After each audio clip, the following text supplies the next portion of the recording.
Okie dokie. Alrighty. Here we go. And let's see. So for today, we've got a bunch of videos, a schizophrenic selection. Essentially a bunch of stuff from Reason TV, one of which, the first, which is what we're going to be making a video on, is about basically the libertarian counter argument to the Gary's Economics, Gary Stevenson um, worldview, which is the only way to get out of economic collapse is to tax wealth, tax the rich. He says tax the rich more times than he says tax wealth from the videos that I've seen. So we're going to be looking at the sort of libertarian counter argument to this, which is, I think, best and certainly most entertainingly put forward by Andrew Heaton of Reason TV. So we'll be watching that video. And I'll be honest, there is, of course, a big difference between US and UK economic stuff. And I would imagine most of the people that are kind of arguing with me in the comments are from the UK. And in which case I have to say, look, I understand it's not going to be a one-to-one comparison. But I will also say your country has other problems that are perhaps more significant. Like, I mean, the demographic problem does seem to be, from what I can tell, the people that are living there are going, yeah, the economic stuff, it's bad, but it's not immediate problem territory. You know, the reason why reform and sort of like these right-wing parties that are, again, as Gary Stevenson says, blame all the foreigners. That's the problem. The reason they're gaining traction is because people have been poor in the UK before. It's not a new thing for there to be, economic downturn in the UK. What is new is this feeling of like total non-safety, total just like absolute disregard for, life and property. You're taking your own life in your hands every time you walk out of the street if you're living in a major city. The lawlessness is super compelling. And, that makes sense. In terms of like order of problems, first order stuff is like security. Like, is your person going to be immediately assaulted, killed, robbed, that kind of stuff right now, today? If your only like solutions are basically, okay, I can either be not stabbed today or I can, solve an economic problem 50 years in the future where it's like, okay, yeah, like I'm not going to be able to, afford to accrue any wealth over the period of my lifespan. Which one of these two do you want to address first right now? The stabbed, because the stabbing stuff is like now. It's immediately relevant. And for good or ill, for true or false, the argument for you've imported a bunch of new people, some of which are going to be criminals, because you're not vetting these people. You're just getting a tide of people. The vast majority of which, 99% of which, can be completely beautiful, law-abiding citizens that just want a better life. But that means that 1% of those people are criminals, and that's more criminals you're adding to the pot. That's kind of the issue here. And certainly the US has that issue as well. Trump does seem, we voted for Trump primarily to stem that problem, and he seems to be doing a pretty good job at it. Now, is he making mistakes here and there? I'm sure, probably, but because it's a huge problem. It's a problem that cannot be solved without some issues arising in its solution. It's a problem that should never have existed in the first place. It does now, and therefore the solution is, unfortunately, it's going to be messy. But that being said, we're going to start watching this video. And before that, I'm going to do a little intro because we're going to be making a video out of this later. So let's see. All right. In response to all of the people arguing with me in the comments over Gary Stevenson's arguments for economic collapse, I thought I would show you the libertarian perspective and the libertarian solution to this problem of economic collapse, which I will freely admit is a legitimate problem. This is Reason TV and Andrew Heaton from Reason TV.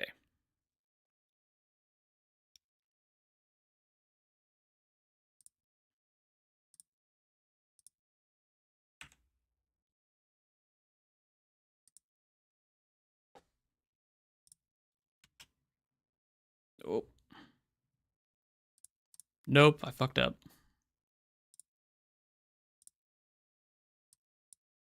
Yep, got ahead of myself. That's okay. We'll fix it in the edit. You're here for all the bad stuff, which is why you're watching. It's beautiful. A lot of people scared about the national debt. Let's see what the national debt is now. Don't panic. All right, now obviously this is the U.S. national debt. Most of the people in the comments on the Gary Stevenson stuff for me are, I'm assuming, from the UK. And therefore, your national debt, while still huge, is probably not U.S. level. But the U.S. is also, a much larger economy. So I think you've got the same problems. Maybe there's a little bit of a difference in terms of scale, though. A large, scary number is all of the debt, including intergovernmental debt, which is to say, debt that our own government owes to our own government for some reason. When we just look at debt that our government owes others, like Warren Buffett, Red China, the Iron Bank of Bravos, the Spacing Guild, whatnot, that number is much smaller, much less terrifying. So let's see that number, shall we? Ooh. What? Trillion? Come on. Okay, so turns out the national debt we already thought was pretty big 6 years ago has become even bigger. You might ask, well, so what? If I acquire a stupidly large debt, possibly to buy a jet ski, my neighborhood loan shark might break my legs with a crowbar. But how's he going to find a crowbar big enough for the whole country? So why does anybody need to worry? Debt isn't new. There's only been 1 year of American history where we didn't have an... I should also preface, this video is mostly based on the debt problem, which was, it's the reason why Elon Musk split with the government over the Doge stuff, if you believe his press. Maybe it was that, maybe it was a couple of other issues, maybe it was the EV bill, but essentially that's what the majority of this stuff is. Now, the debt is probably the single biggest economic issue in America. All right. It might be a slightly different thing in the UK, but basically the solutions that he proposes later are kind of, I think, germane to the conversation either way. National debt. But for most of our history, we approached debt differently. So long as our economy was growing faster than our debt, everything was fine. Except for racism and sexism and... where did the Native Americans go? Let's say you took on $10,000 of debt purchasing a badass jet ski from a prostitute. It's really nice. It has cup holders, a radio, it's a good jet ski. But if you only make minimum interest payments, never paying down the principal on the jet ski itself, your debt is growing. That's actually okay, so long as your income as a Reason comedy presenter is growing faster than the principal on the jet ski your dumpy wife forbade you to purchase. So long as your income's growing faster than the debt, you're fine. If our economy is growing faster than the debt itself. And this is why rich people, like super wealthy people, and in fact, just realistically anybody, but it's really only super incentivized for rich people because the leverage is better. If you can basically take a loan and take a loan on that money, that puts you in debt, and then you can invest that money into something else that has a higher return rate on it, you can make money on your debt, which is what a lot of people do. That's like how Elon Musk will buy a house. He'll be like, hey, I'm going to, take a loan to buy this house because I can take that, whatever, $20, $30 million, and I can get a better return on it by just literally putting it into the market or reinvesting it in a Tesla stock or something like that. And I can actually make money on my debt. Everybody can do this. This is not something that is purely within the domain of, super rich, wealthy people. It's just that the return on it is going to be way less. So instead of making, $50 million on your investment, you're going to make you made $1,000 over a couple years, which is not nothing, but it's also not, life-changing amounts of money. Proportionally, the debt matters less and less. So, if you get your best video ideas while you're riding a jet ski, that's going to be what turbocharges your career as the Dick Van Dyke of funny small government videos. It's actually a very smart investment, Janet. It's responsible, not a penis thing. If it were a penis thing, I would have bought a Corvette. Also a good tax write-off. That's how the national debt worked for most of American history. We'd take on debt through deficit spending during wars like the Revolutionary War, World War I, and the War on Obesity. And when that conflict concluded, AI is really coming into its own. I like it. we would cease deficit spending. Then we'd pay off the accumulated debt until it was growing slower than the overall economy. In the 21st century, we abandoned this system. Instead, politicians of both parties figured out if they kept running a deficit constantly, every single year, even during what we euphemistically call peacetime, they could enjoy lots of public spending like entitlements or military spending without actually having to pay for it. Instead of raising taxes to finance cavalry bases or bribe old people, we just borrow credit. Now, there's nothing wrong with the government borrowing money to pay for something we have to have now, but we can't immediately afford, like anti-Godzilla missiles or Greenland, provided that after slaying Godzilla, we pay off our tab. Also, nothing wrong with borrowing money as national investments, like infrastructure spending, provided that they are truly investments that actually grow the economy. Yes. Not just spending that we call investments to trick Joe Manchin into doing it. Yeah, and this is really an impressive thing. And again, we're into the libertarian weeds on this. I understand. But these are just kind of issues where I always like to revisit these things when I start to get in my own head. I'm like, all right, well, maybe, you know what? Maybe the government should be doing more stuff. And you're like, you need to be reminded every once in a while that the government is not a good steward of your money. Even when they're doing like investment projects and these things, so often they're just absolute bull crap, like just pork spending that's, to enrich one area's constituents at the expense of another's. And it's just because, that one person had a senator that was able to vote yes on this bill here. And therefore, they got some carve outs on the next bill. And it's just this complete like Ponzi scheme of a thing. And it's like, this is where your taxes are going. Like a huge amount of your earnings are stolen from you, and they go to pay for some bullcrap like road to nowhere, some horrible like defense spending that's completely useless. They go to spend like just complete absolute boondoggle bullcrap. And it's just good. It's good to remind yourself of that every once in a while. You don't hate the government enough. Enough so that the resulting growth exceeds the money we borrowed. The problem is, for about half a century, we haven't done either of those things. And in the last 2 decades, debt has been growing way faster than our economy. Faster, yes, than a Sea-Doo quadrifoil wave runner with optional seat warmers. For a while, we just paid debt back with debt we can't afford by taking on even more debt we can't afford. Say we owe Mr. Potter $1 trillion with interest. So we take out a $2 trillion loan from Gordon Gekko to pay him back. Now we owe Gordon Gekko. All right. I know Gordon Gekko. I don't know Mr. Potter. Too old. $2 trillion. So we take out a $3 trillion loan from Lex Luthor. Then to pay him back, we borrow $4 trillion from Scrooge McDuck and that old guy from Jurassic Park. But every time we repeat this maneuver, we have to find more bankers to pay back the previous dudes. Eventually, there are no creditors left we can borrow money from to pay back our existing creditors. Our debt is just too big relative to our economy to realistically pay back. That's when our national credit card is revoked. Like when a wife starts hiding her Chase Sapphire card from you, even though you're supposed to be a partnership. Which leaves us with several bad options. The 2 most likely scenarios are option 1. All right. And this is where we're actually getting into the sort of economic collapse as it is not necessarily conceived of by Gary Stevenson, because he has a different explanation for why it's happening. And obviously it's the UK, so there is slightly different, real-time, on-the-ground realities. But economic collapse is a possibility in any country, one of which, and kind of usually the way that it ends up happening a lot of times, is stuff like this, where it's like terrible spending practices over the course of, years and years, decades and decades, eventually reaches a point where in which the terrible decision making of the government impacts people's lives to the point that, they really can't like live their lives anymore. Hyperinflation. We pay everybody back. But we do it by printing so much money that the value of the dollar becomes worthless. It was a pretty good scam. And it'd be really funny to see the expression on Belgium's face. But it does mean any money you've ever saved ever will become worthless. Yep. Oh, does America owe you $1 billion? No problem. We'll print so much money it costs $2 billion just to buy a pair of pants.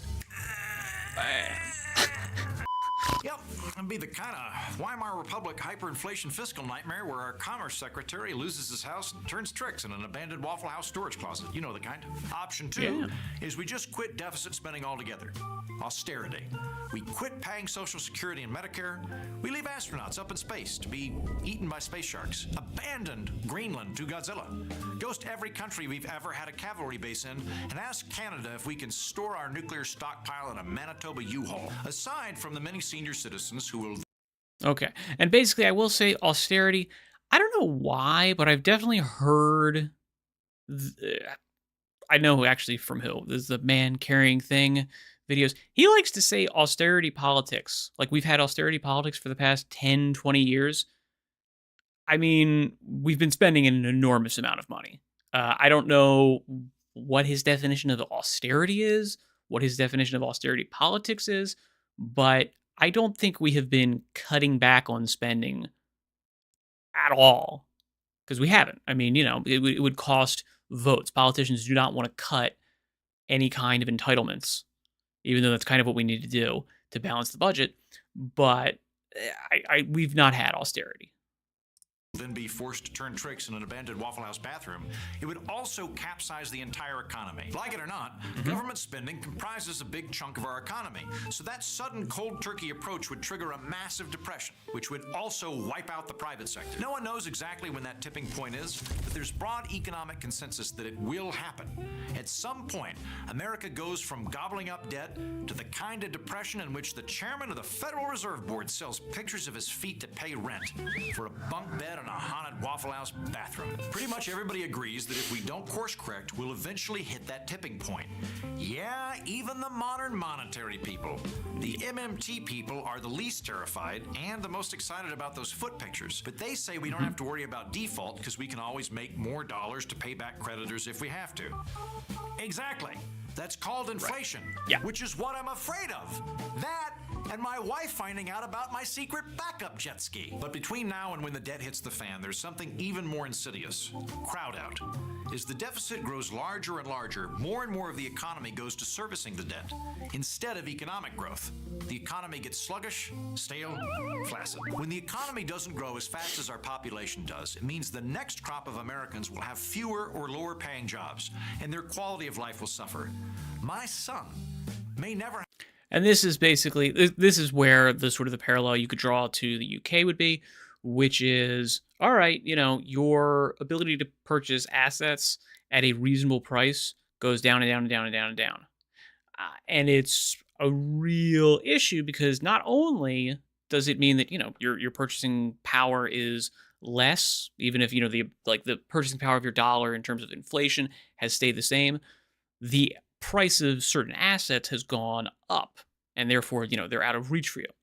Now, that's bad because, you now can no longer purchase those things, but also it leads to a legitimate sort of demoralization to the point that, a lot of people are going to be like, all right, well, then why would I even try to invest in these things? Why would I even try to, accrue any kind of wealth? In that case, well, if I can't actually ever build anything over the course of my life, why should I even make any money at all? Like, what's the point? Especially if you're living in most, liberal democracies and these things have some degree of social safety net. They have some sort of social security, something like that. Why wouldn't I just rely on that? Why wouldn't I just go, yeah, you know what, screw it. I'll live a life of, squalor, but, have whatever I need provided to me. Now, obviously, again, it's going to be a life of squalor where not everything is provided to you. It's going to be bad, but I mean, you still get some degree of a handout, until that stuff runs out.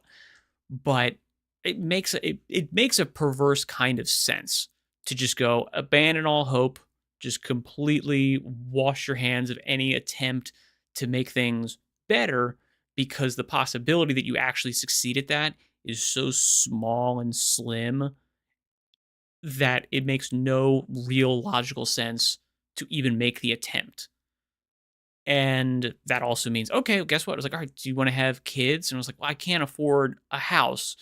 Why would I want kids? I was like, okay, and I can't afford a house, so why would I want to get married? Getting married costs like a crazy amount of money. Why would I want to get married? Why would I want to even have a girlfriend? Why would I want to have a boyfriend? Why would I want to get involved in any of these types of things? Obviously, at a point, there's a biological breakdown of like, no, like, people just want a connection with people because, they just want it. But after that, do you want to continue the species? Do you want to continue having kids? Okay, well, it looks like there's no possible way for me to make enough money for that to be a real legitimate fiscal possibility. So, no, I don't want to do that. And that's very similar to this idea of crowd out.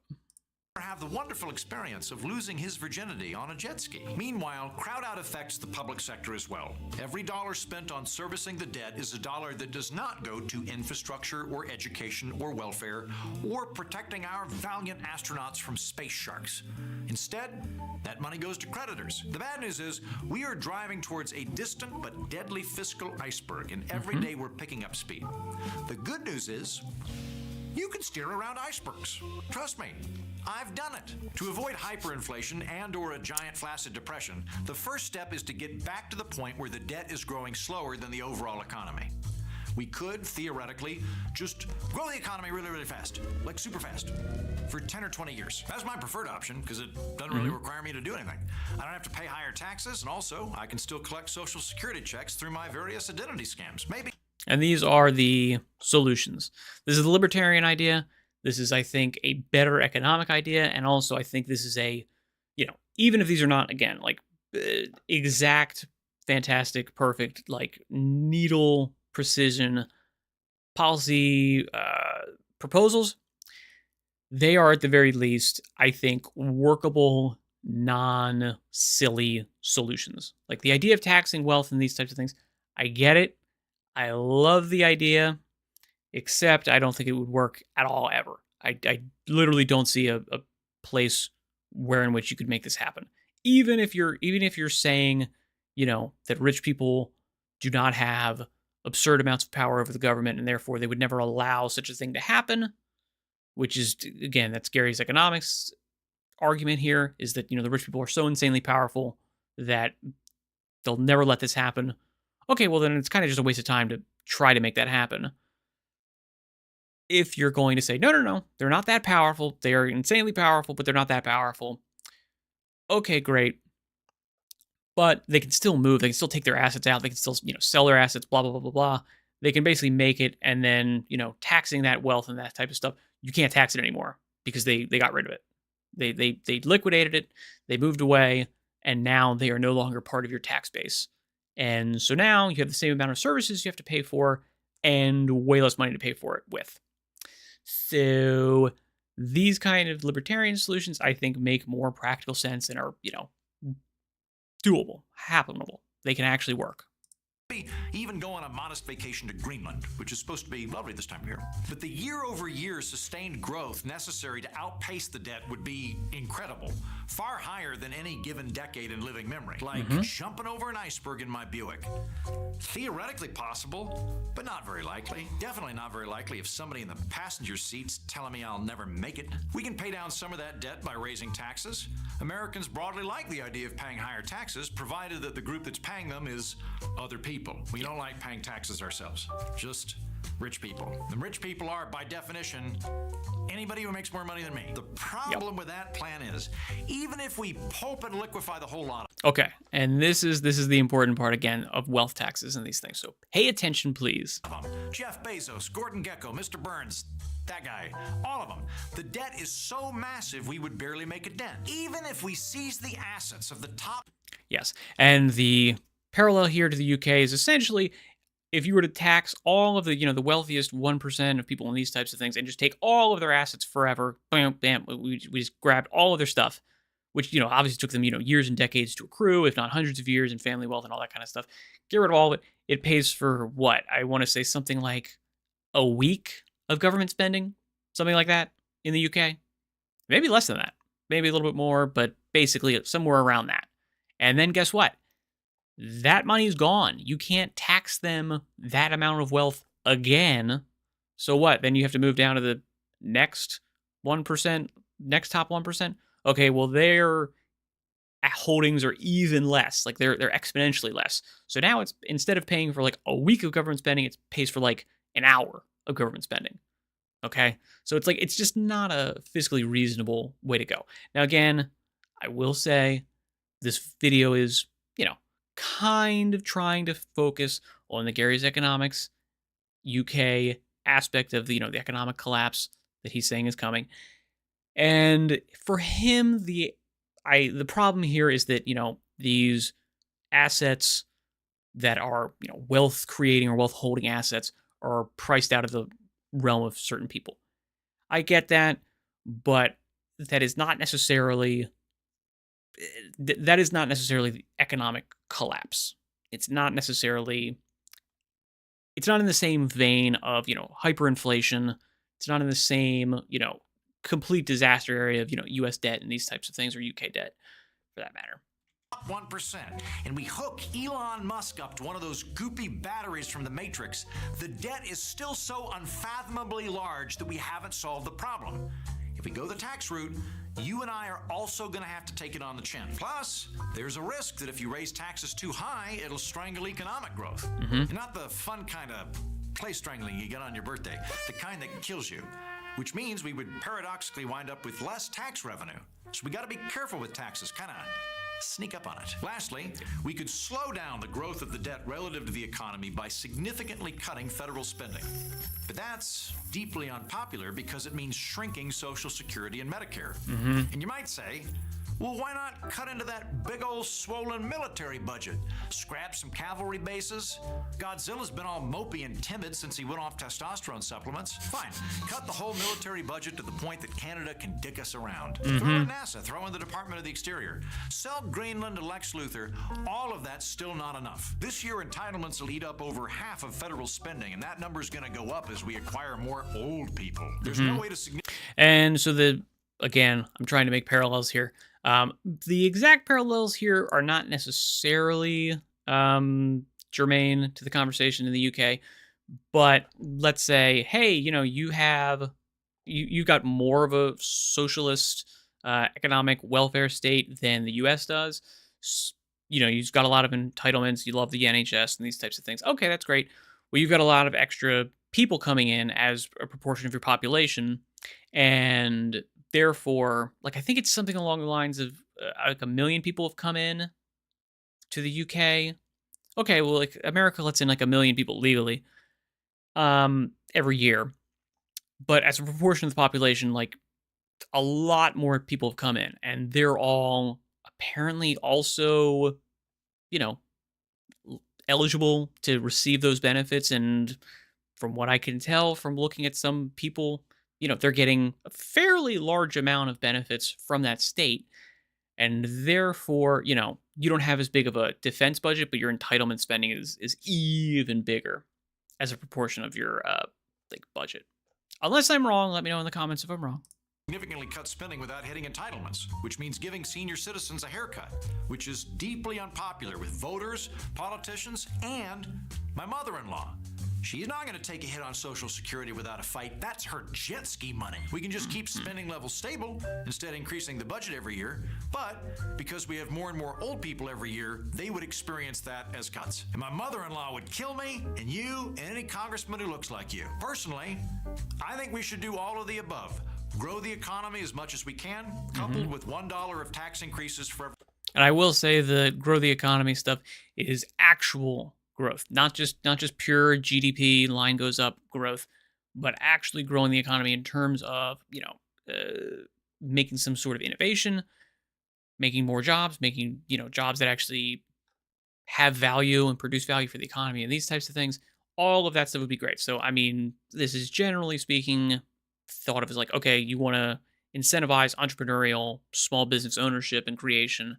And that's the thing that's going to actually, grow the economy, which generally speaking means cutting taxes for certain things for small businesses and these types of things, maybe just corporations in general. But, generally speaking, unleashing the entrepreneurial spirit. Now, maybe the UK doesn't have this. Most people think, they probably do to some degree, right? They're, you know, cut from the same cloth as Americans, even if they have been, held back a little bit, um, as opposed to, tax more people and these types of things. Every $2 of spending cuts and a modest vacation to Greenland. However we slice it, it'll be better to tackle the problem now as opposed to later. It's like we're on course to collide with a big sweaty iceberg, and we totally know we're gonna hit it. Oh, man. We have to do something, Captain. Oh, we're gonna hit that so hard. Okay, then stop the ship until we figure out what to do. No, we're gonna accelerate it. We're gonna print more coal. You what? Print more coal. Watch the end with me. Entitlement reforms, spending cuts, or tax increases now will still be better, significantly less painful than defaulting on our national debt in the future and triggering horrific austerity coupled with a massive depression, or insane hyperinflation coupled with a massive depression. The kind of depression where you and I have to sell our jet skis. And perhaps most importantly, I don't want to pass on the debt to your children, because I claim them as dependents. Now, if you'll excuse me, I need to go home to my wife. Alrighty. And we'll do a wrap up here. So that was the libertarian answer to how do we stop the economic collapse. Now, obviously, I will absolutely admit this is the US economic collapse. I think the solutions apply everywhere. Okay? I think that is the benefit of libertarian economic philosophy, is that they just, in general, they work everywhere because they are based on very clear default level economic realities. All right?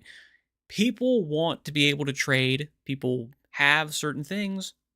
More, I've got more goats. You've got more pigs. I want a pig. You want a goat. We trade. We figure out a reasonable rate of exchange for these types of things. And we go, okay, there we go. And people are greedy. People have self-interest. People want to do these things. It's not an idealistic view of the world. It's a realpolitik view of the world. It's pragmatic.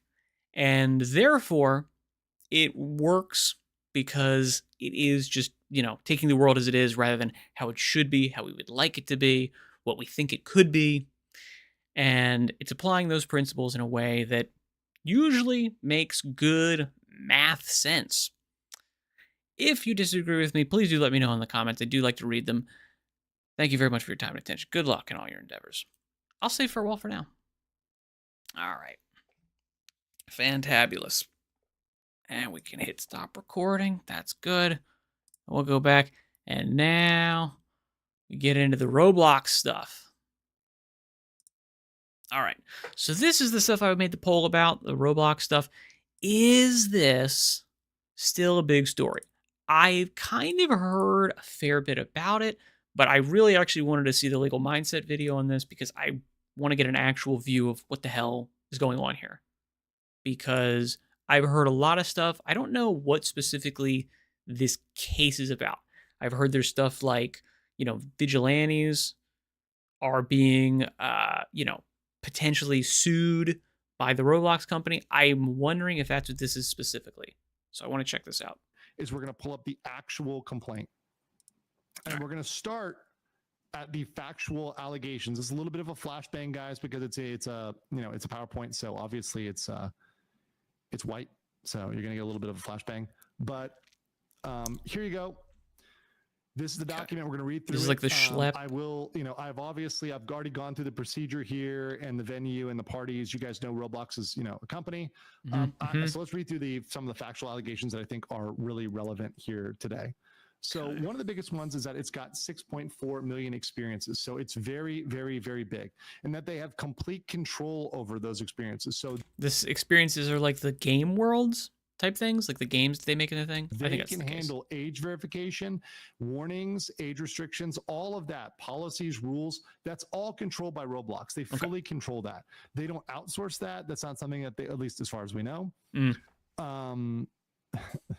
They don't send that off to another country to deal with. Maybe they do, maybe they don't. But the point of the matter is, it's under their control. Right? There's no independent agency that can come in there and shut down Roblox experiences. It's easily accessible, including to children as young as 6 years old. It's free to download and play. Free to download and play on gaming consoles, computers, tablets, and can be easily set up with a child in a matter of minutes without a parent. Okay. Very, very important. It Okay. markets itself as the #1 gaming site for kids and teens, and it claims it's a gateway to learning. And it offers high quality, standards aligned, immersive educational experiences. So it literally is showing you, hey, this is learning, right? This is for kids, and it's marketing, right? It's showing people that are minors, right, in their own marketing.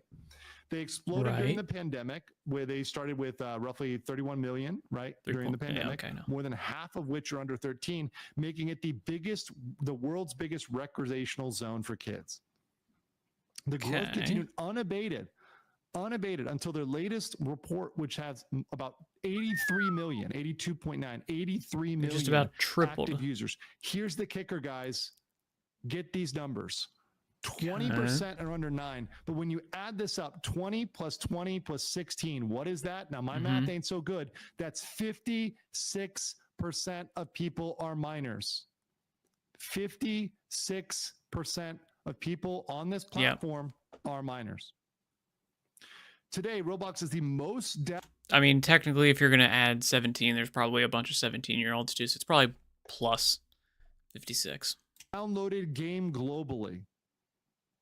Most downloaded game globally. This is a massive problem. Users of any age, there is no age minimum can sign up, and they do not verify age. They use self-reporting. This is insane, especially for things that is majority minors. To use a self-reporting system with no backup to get into this. How else would you do it? I mean, for real, I mean, I guess you can do like a credit card. So, because you can't get a credit card unless you're a certain age. But, I mean, you just be using your parents to do that, and they're not necessarily checking it. Yeah, I don't know, man. How would you do any kind of like age verification for real? Because like the only way to do it is the sort of, dox yourself, take a picture of yourself, here's an ID, blah, blah, blah, blah, blah. That type of stuff, which is worse, to be honest. Because you can have people walk right into this. Yeah. Just by saying they're a minor. Now they're magically a minor, right? Children, although defendant states that children should have parental permission, they do not have any safety features.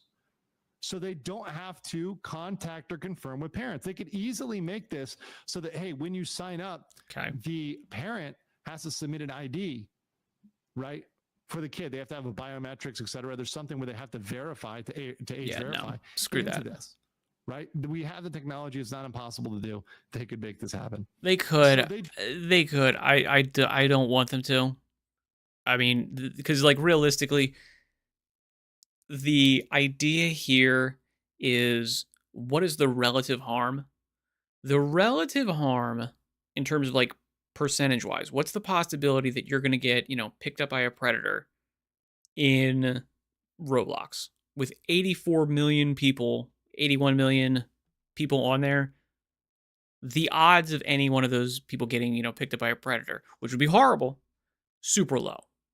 What are the odds if every single person on there has some sort of, biometric data? They have, IDs, they have verification, they have all of these, documents. Here's where this person lives. Here's where, here's how old they are, blah, blah, blah, blah. All of these personal details. What are the odds that that eventually gets hacked? There's a data leak somewhere. Okay, well now all 80 million people are harmed for sure. And the odds of that happening are actually way higher than someone getting, picked up by a predator. Just in absolute terms. So yeah, so realistically, you're going to be worse off if you have this age verification in there. Now, again, we would love to see something that they could do to make it so that creeps are not preying on children in a children's game. But I don't know if that's a solution. It is something they could do, and I guess legally speaking, that's what he's kind of looking at here. He's looking at it to see, okay, are they able to do something about this? Because if they are and they're not doing it, then they have some sort of liability, potentially. Do nothing to confirm anything, so anyone can sign up. They've had access to biometric age verification that requires a photo ID. However, they choose not to use this for age verification or sign up. And they're aware that users create accounts using fake birthdays. Everyone's done this. Look, Of course. I remember back in the day when I was trying to access stuff, I had like a fake email that when I was young growing up on the internet, I had a fake email that I used to sign up for stuff. That was way back in the day. Oh yeah.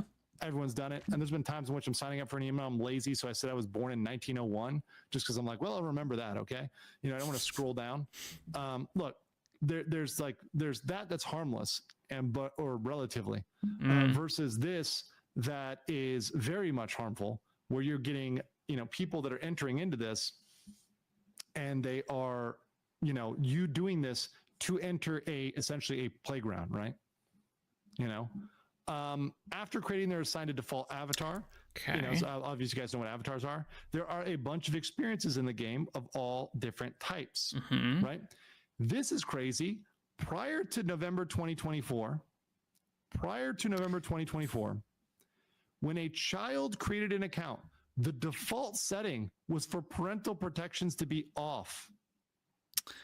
As a result, if a child made their own account and listed their age as 13 or older, then any experience was available. Further, until 2024, the default setting allowed adults to easily communicate with children. They could friend and DM private message a child.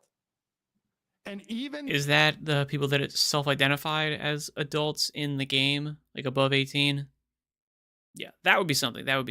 Then, even now, today, they can still message within experiences. They can still, once an adult lures a child into an experience. Okay, again, I mean, it doesn't look like I can't see anything specifically on here. Is it people that self-identify as adults can message them? Or does it just mean like people that are adults in reality can message children under 13? My guess is it's the people that are, self-reporting as older than 18. That'd be my guess. They can message them. Also, and that would be bad. Robux. Oh, Robux. So Robux is their digital currency for the online platform. So children frequently become obsessed with purchasing items on Robux for their avatars, like a new hairdo or a new, whatever style clothes. So what people do is, for example, a child predator used a quote unquote company in there to sell rare items at astronomical prices, which the children seek to purchase. In defendant's avatar store? No, that's he's reading it wrong. The defendant is the Roblox, so Roblox avatar store, the Roblox company store. But then other people could like buy it, and I don't know if you can resell stuff on Roblox. I have no idea. Usually, a lot of times you can't. Like in World of Warcraft, stuff just binds to your account. I don't know if that's the case there. But my guess is you could probably trade Robux, and therefore, you're bribing kids with that. Just to keep up with or outdo their peers. As a result, children often tell others, including strangers, that they will do anything for Robux. Yeah. That is stop triple clicking, dude. That's not good. That is not good. Sorry, in this case, this was actually Robux is. There you go. You got it. But the point is that child predators use this to lure people in. Right? Oh, you can't pay with Robux. Okay, I've got this other way you'll pay. Right? It's like no. I'll give you Robux if you do this for me. This is really dark. They've represented repeatedly that they're safe, and they've called themselves an online virtual playground where all kids can play, interact, and have fun. They've called themselves a playground. So this is something where, they've admitted what they are, but they're not acting like they should. So they continue to promise parents, we take every precaution available to make kids are properly protected from inappropriate and offensive individuals, as well as from indecent and untasteful content. I mean, I will also say, I mean, like, I know I'm jumping in a lot here. I honestly don't know how much Roblox can really do. Certainly, some of the stuff, like the schlep stuff that we had followed along with Kirsche a little bit, was crazy. That they were like, hey, you're, you know, doing vigilante citizens arrest sting operations on people that are trying to, lure children into unsafe situations.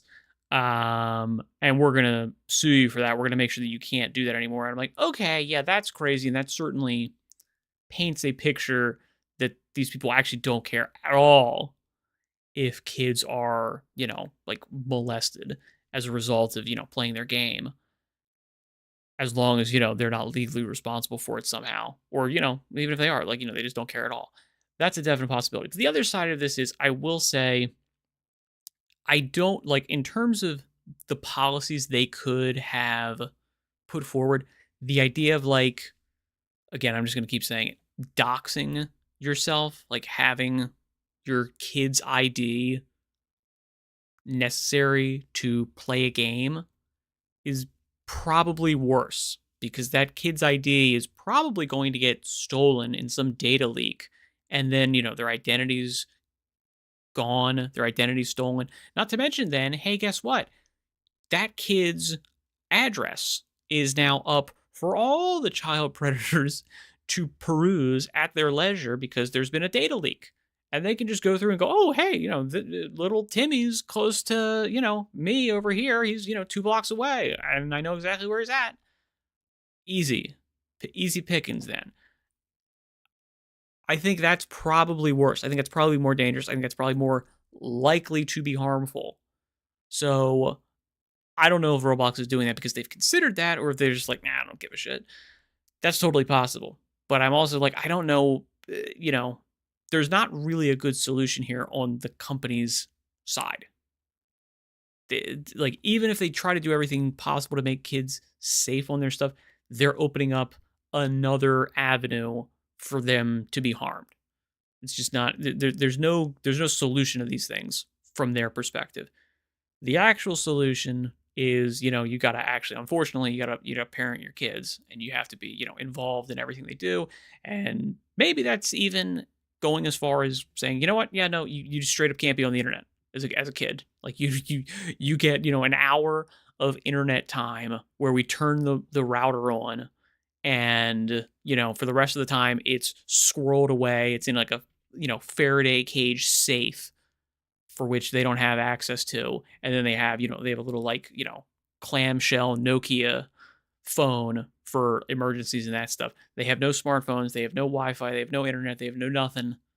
It's just purely, you're living in a, you're living in a Faraday cage essentially, so that there's no outside signal coming in from any of these things. And then, the 1 hour where they get it, they're being, like, highly monitored by their parents. That's kind of unfortunate that that's the case, but that is like, if you really wanted to protect your kids, absolutely, super duper insanely, that would be the way to do it. Maybe that's not the best, like, thing to do, because kids do kind of need to be able to, just do whatever. Now, maybe that just means, okay, they get to play outside unsupervised. But, I mean, I don't know, man. Again, it's so difficult to say what the right thing here to do is, because there's never a perfect solution. There's just, you've got trade-offs. Every protection. Meet Roblox's strip club experience, right? Yeah. Strip club experience. Oh, it gets worse. They say they have a zero tolerance for swearing, obscenity, messages of a sexual violent nature, or aggressive or threatening communication. And they say that they immediately suspend or expel any offenders. That's a lie. Mm-hmm. That's a lie. Right? They advertise as family friendly. Right? They say it's a safe, moderated place to meet, collaborate, and have creative products. Right? They say safety is our DNA, is in our DNA. They say they won't allow language that harasses or discriminates or incites violence. Well, they have some very interesting experiences. I mean, obviously, this one kind of speaks for itself here. Yeah, a little bit. And here is the Roblox sex simulation experience, which I'm not going to read this, but there's a call me daddy here.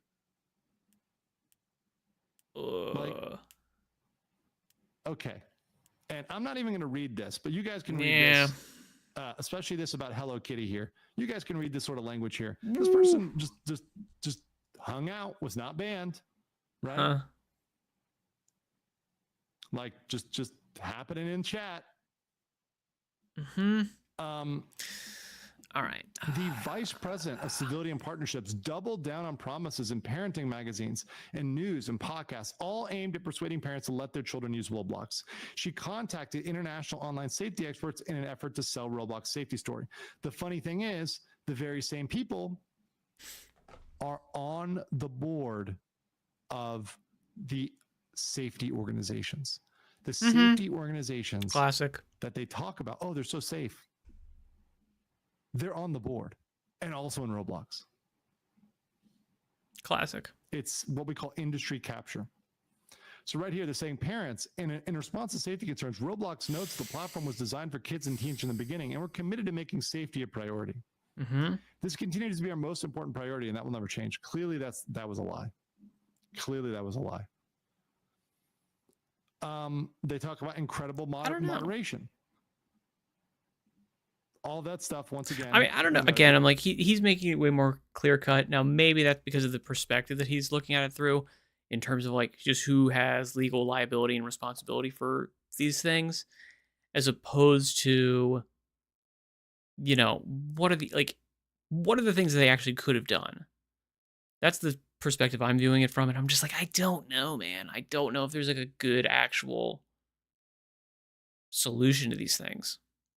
Being a top priority for safety and civility, etc. Probably not. Removing bad actors immediately. Well, we got another experience here. Public bathroom simulator. Yeah. Not Rated great. ages 9 and up. Woo. Public bathroom simulator with Not 2.1 million visits. Not great. Right? 21. Yeah. How'd your Not moderation 2.1, go there? 21. Not great. How'd your moderation go there? Let's continue here. So they keep talking about how safe they are. This is all this proof. They went on NPR talking about how safe they are. They made public safety statements saying how safe they are. There's a ton of evidence that Roblox repeatedly said, we're safe, we're safe, we're safe, we're safe, we're safe. But when there's that saying, the lady doth protest too much, when you keep saying it so much, where it's too much, it raises a question, right? It definitely raises a question. The campaign of reassurance masks the truth. Far from creating a safe place for children, Roblox designed, built, and maintains Roblox that lacks safety features to protect children from predators and lacks warning for parents and children. The end result, through its failure to implement adequate safety, and failure to provide. And that is perhaps for me the most damning thing, is if they can't protect from predators without opening other avenues for other people, other predators to exploit. So they kind of just figured, all right, what's the lesser of two evils? It's this. We'll do that. Okay, that's fine. Then what they could have done is, if they're going to warn parents like, hey, this is safe, we're trying, but there are cracks. There are absolutely cracks, and you need to make sure that your kids do not fall through those cracks. And therefore, you need to be, on top of this stuff. That would kind of ameliorate this issue for me. But if they're not saying that, if they're just like, no, we're totally good, we're totally good, we're totally good. Okay, well then in that case, you're then now at the campaign of, obfuscation to basically make this, less safe on both fronts, both from the company's standpoint and from the standpoint of, parenting your kids. Like, no, no, no, no, don't even worry about parenting your kids because we've got it handled. We've got all these safety features in here that are going to take care of your kids for you. Parents are, I hate to say parents are lazy, but parents are lazy. They've only got so much time and effort on their hands. They've only got so much attention they can spend. If, they're working, which at this point you kind of have to be, there any possible way for them to, shift their attention away from their kids to something else, they're going to take it. They're only human. Notice provides the perfect place for PDFs. Mm. And I'm not talking about Adobe here. Woo. I'm not talking about Adobe. Okay. Here's another one. I think you guys can just read this. I mean, once again, hanging out in Roblox, family friendly, right? Yeah. Another contributing factor is the failure to require age-appropriate designations on experiences. Defendant intentionally or knowingly designed Roblox without requiring age-appropriate designations on experiences in order to increase the number of uses per experience for increasing revenue. Right. Instead, the option of all ages can be selected by the experience creator, giving children access to highly inappropriate experiences such as Escape from Epstein Island, which is, Escape to Epstein Island. The title that directly references one of the locations where Jeffrey Epstein trafficked minors and other non-consenting individuals so he and others could sexually and physically abuse them. Yeah. This was in the all ages category. Yeah. All ages category. Escape to Epstein Island. You cannot make this up. You can't make it up. Like, I mean, the thumbnail is serious. I know this is serious, but also it's funny. It's hilarious. I'm chuckling. Look at the thumbnail. The thumbnail is funny. Yeah. And I mean, you don't know what the hell the actual experience is. But it's probably not all ages appropriate for sure. But I mean, maybe that's the detail. Yeah. Like they're screwed. But I do just find this like some edgelord made this, and I don't know. I'm still thinking in like what 2015 terms, where it's like things that are designed to shock and upset people is kind of funny because people are going to get super shocked and upset about it, and it's like, hey man, come on, it's just on the internet. Yeah, I do still kind of operate in that world. And once again, this is something that shouldn't, like, as a keyword, when somebody tried to name it that, you should have not allowed that name, right? First and foremost.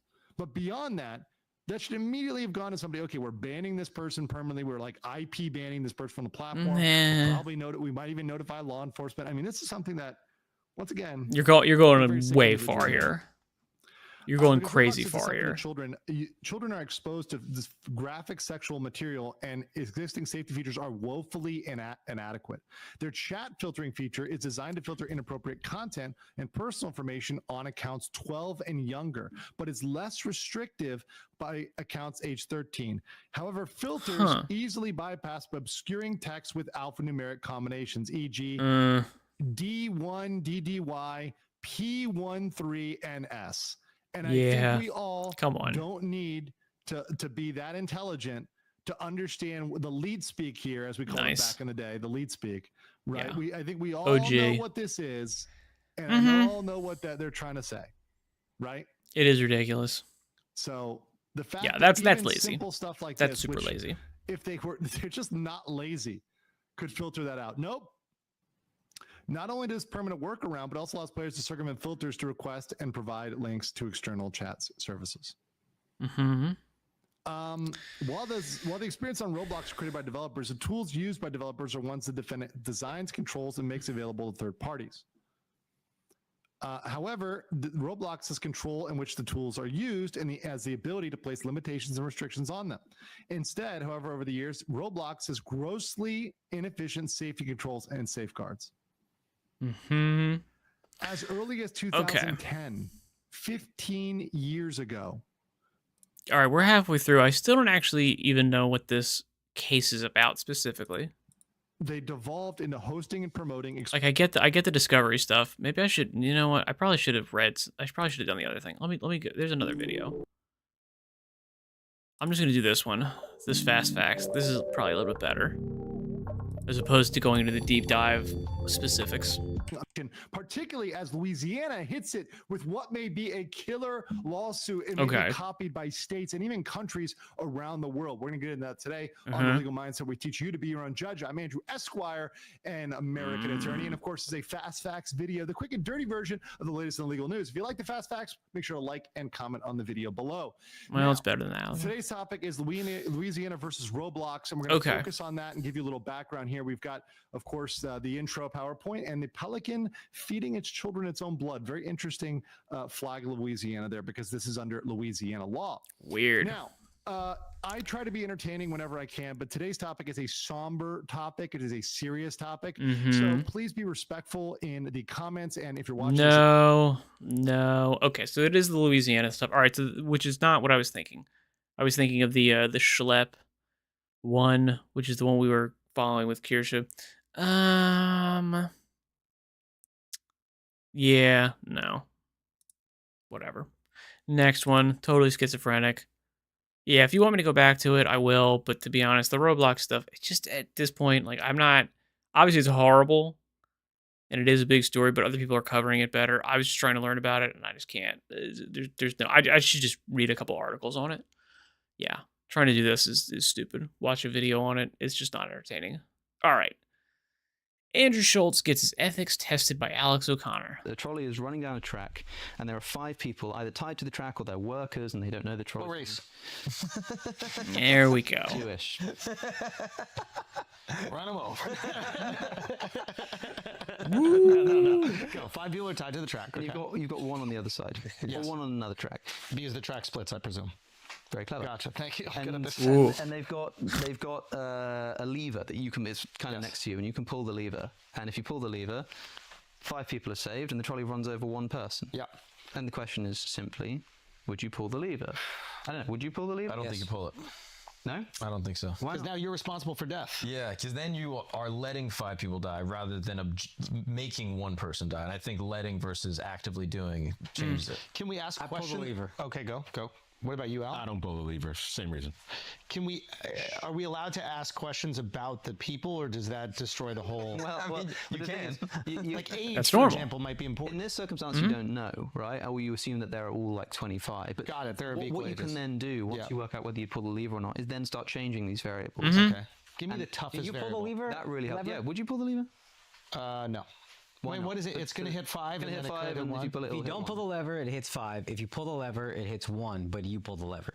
Yeah, Will they all follow me on Instagram? definitely. Yeah, I don't think that I could be responsible for it. Okay, so then here's the thing, right? So one way you could adapt this is say, Right. It's just yeah. at least I think that's stupid because you are responsible. Yeah, like you did kill them by not saving them. you think that you wouldn't pull the lever. What if it was 100 people on that track? What if it was 1,000 people on that track? Yeah, eventually you get to What the if it's number. like a city? Or what if it was like your own mother? You know, like surely there is some circumstance in which you would kind of be okay with pulling the lever, I feel this way about Yeah. abortion. right? Like, 1 or 2 or 4 is fine, but like 1,000, Yeah, what would you got to pull Yeah. the lever on that girl, right? Like if one person had 1,000 abortions. Yeah, like eventually there's a lever where you're like, all right, sew it up or something. Yeah, Like, Okay. I joke, I'm being hyperbolic, but at the same time, you're like, wait, what is going Yeah, on? no, here? Because that's true. Like you can figure out what you think about abortion. So take a like a 1-year-old child and take like 1,000 fertilized zygotes and put them on the other side of the track and ask what someone would do. Which would they run over? Child. And I think it's well, like some people actually would say that, and that's fine. Yeah, because that's your that's view, what they but it believe helps life people work begins. out what you actually believe. Because a lot of people will look at that and be like, if I'm being honest with myself, what I would probably do is I would probably run over those zygotes. You can't even see them; they're like dust on the floor, right? And that's probably what I would do. So you adapt it in such a way as to, and you can apply it to specific. And that examples doesn't to mean help that you figure it don't out. think it's wrong. Those people might might think it's really wrong, but at Yeah. this Helps you moment, figure out what's so here what we've just pulled out is the difference between doing and allowing, which is like a really important ethical distinction. Is there a difference between Is doing it? and allowing? I don't think there It is. doesn't mean that allowing In this people to specific die is always context. right. It just means that it's less. Yeah, in this specific context, I never. I mean, I understand it. Like, you could probably live with yourself a little bit better, but I don't know if you're being honest, because I do think that you are. Yeah, like you're killing them by not saving them. It's I understand there's a way you can kind of rationalize it as being different, but I don't know if there is a legitimate huge distinction between them. For me, I don't know if I would see it. You know, I'm like, you're going to be traumatized either way.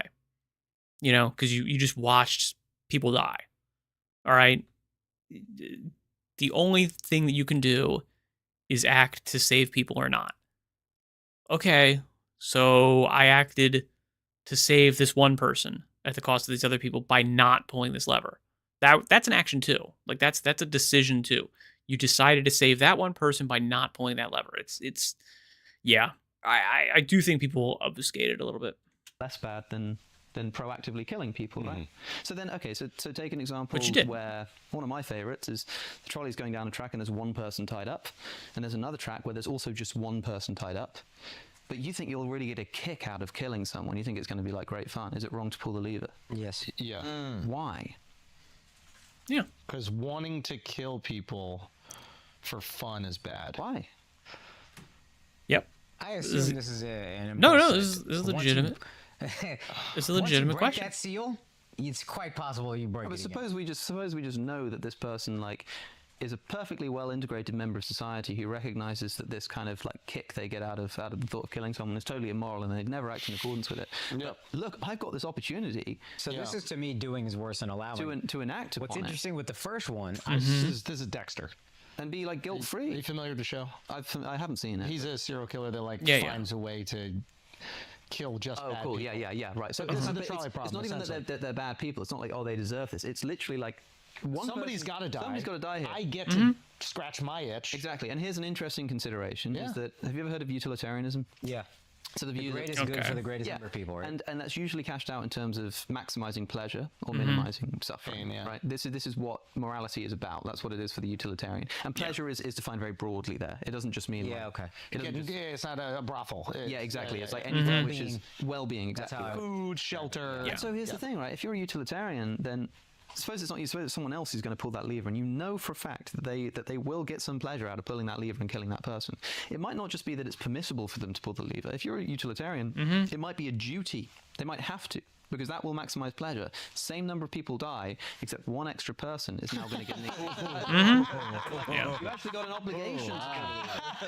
I think this is a terrible. This is an awful. I mean, I like the trolley problem. I like that they're going into these super basic stuff with these guys, but I will also say this is a horrible setup for these questions. He's surrounded by like 4 people that are like not idiots, but are definitely like not as interested in the the ramifications. They're trying to make a funny podcast, and I don't know. And Alex O'Connor is not really a great guest for them for this exact reason. Even though it's kind of interesting. I don't know if we'll watch the whole thing. Let's say we have these serial killers, right? Yeah. And we are utilitarian in our philosophy. Yeah, like, right. I think you know where I'm going with this. Like, do we make them be the people that flip the switch for the electric chair? There you go, man. Yeah. Like, Right? right, exactly. We can give them jobs. There Exactly. are, wow. And is that what abortion doctors are?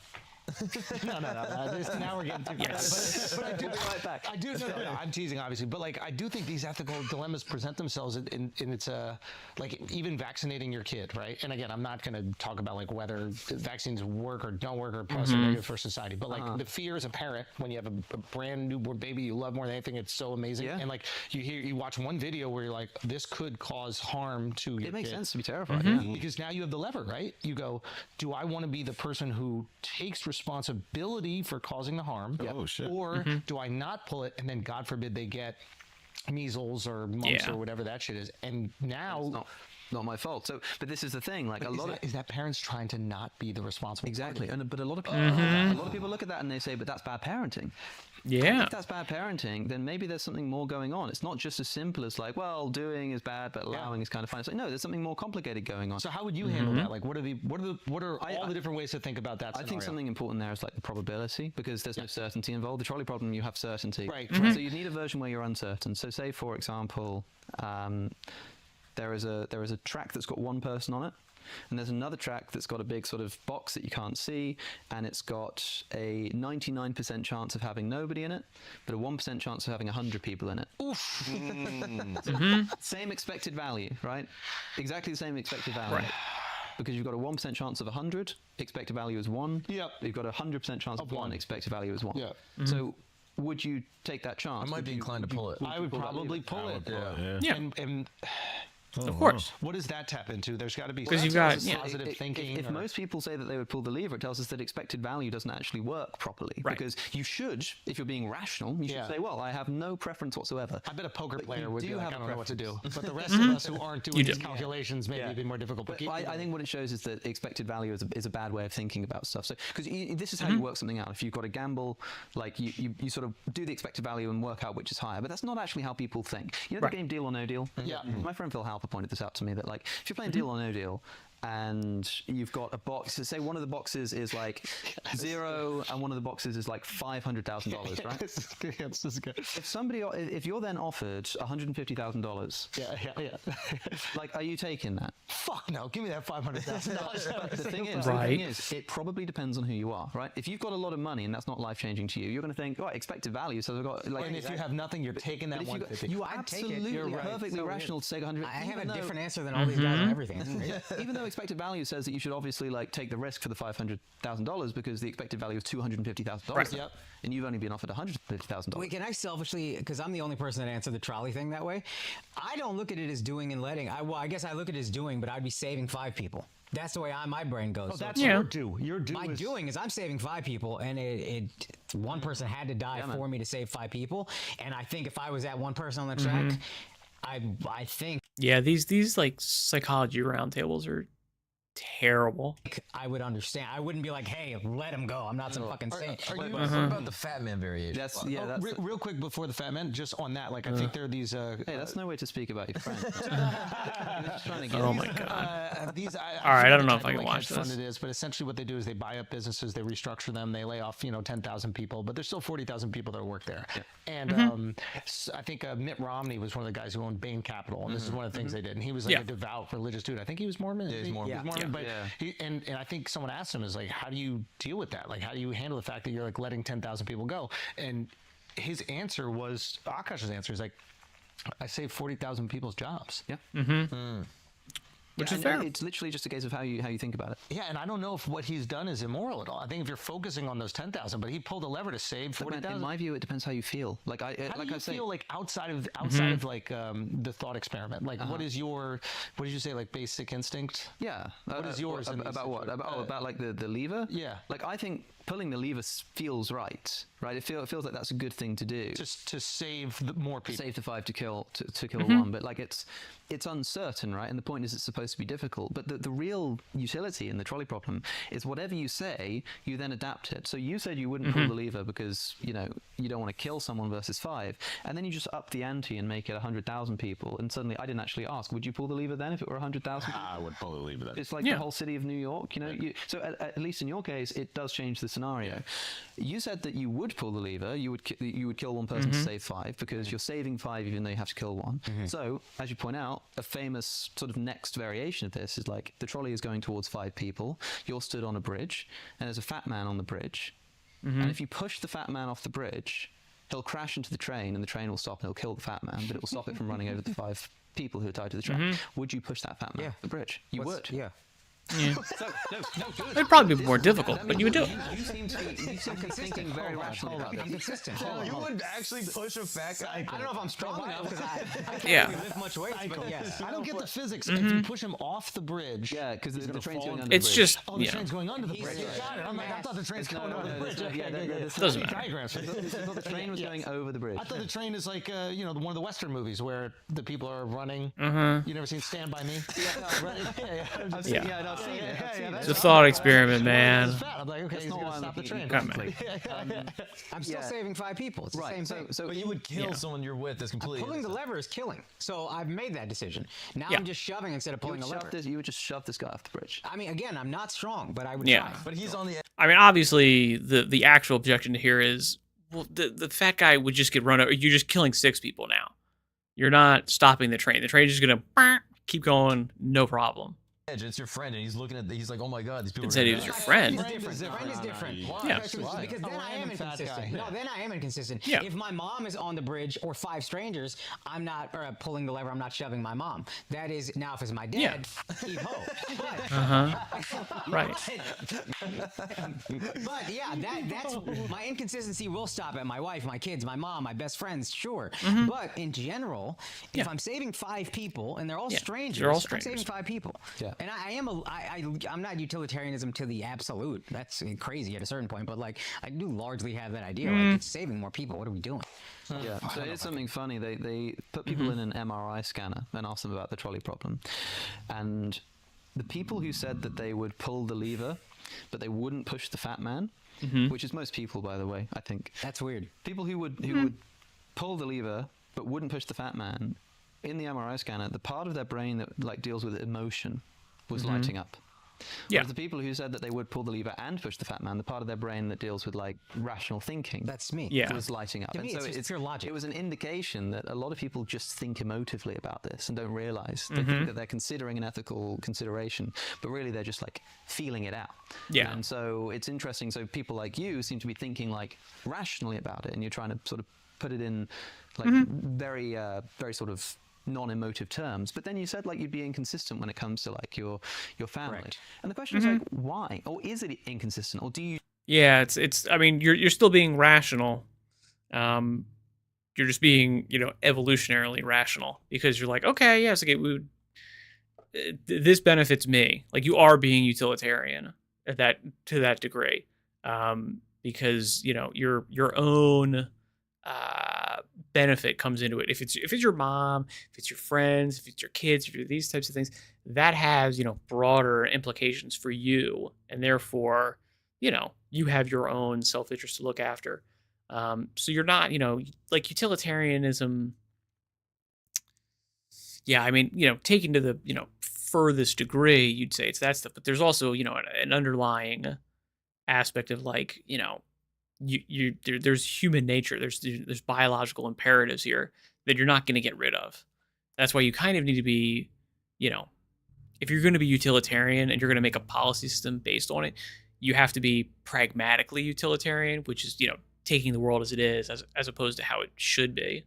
you just have an ethical worldview which says that it's okay to prioritize your own family. I have a love for those people that's overwhelming to the point that ethics is not a concern of mine, morality is not a But concern maybe that's of just mine. what ethics is. Maybe ethics is about like love, and maybe ethics just permits you to care more about your family. Yeah, sure. You know what I mean? But again, this is where I'm not saying it's to dismiss what you do. This is where my brain jumps to like, well, yeah, whatever it is, I'm fine with it. I understand there's inconsistency, and I'm okay with that level of And inconsistency. that's another thing when I was saying That's about most like the philosophical masturbating. Most people, they have their ideas, but like if you're like, oh, I think torture is always wrong, and I think that we should minimize suffering and harvest organs in this circumstance. But if someone like holds a gun to your daughter's head, that just goes out the window. Yeah. Like, nobody is nobody except maybe like Peter Singer. He's probably the kind of person that would actually sit there and like do a calculation on his little sheet of paper. But nobody's thinking in this way. That's not how. Have you read that done. Jonathan Haidt book, The Righteous Mind? I haven't actually read it. But you're familiar with the yeah, idea yeah. that we're like emotional beings and Yeah. retrofit this logic afterwards. Yeah. So that's probably what we're getting to about all this. But maybe his emotion is to protect as many people as possible, and our emotion is more selfish. Yeah. Like maybe you have more altruistic emotions. just Like you're feels like, like in the logic. everybody's a stranger. I'll protect those 5 strangers over that one, and the rest of us are like, I don't want to be a killer. The guilt of letting Right. people die to me would be overwhelming. Okay, so if so say there's a track. This time the track is like a circle, and there's a person tied on that end, and you'll sit here with the lever, and the trolley's going around, and the lever only changes the direction of the trolley, so you can just sort of make it go back and forth. How many times do you pull that lever before you let it run over the guy? Oh, I would like to think in a vacuum, infinite, but. If everybody in the train is saying X, Y, Z to me, who knows? At a certain point, No one your on the brain train, like, lays you down. just sit there, like, and you can just, you're pulling this lever back and forth. I mean, the guy's gonna die. He's just tied to a track. He's just gonna die anyway. I wait for him to die, and then I go.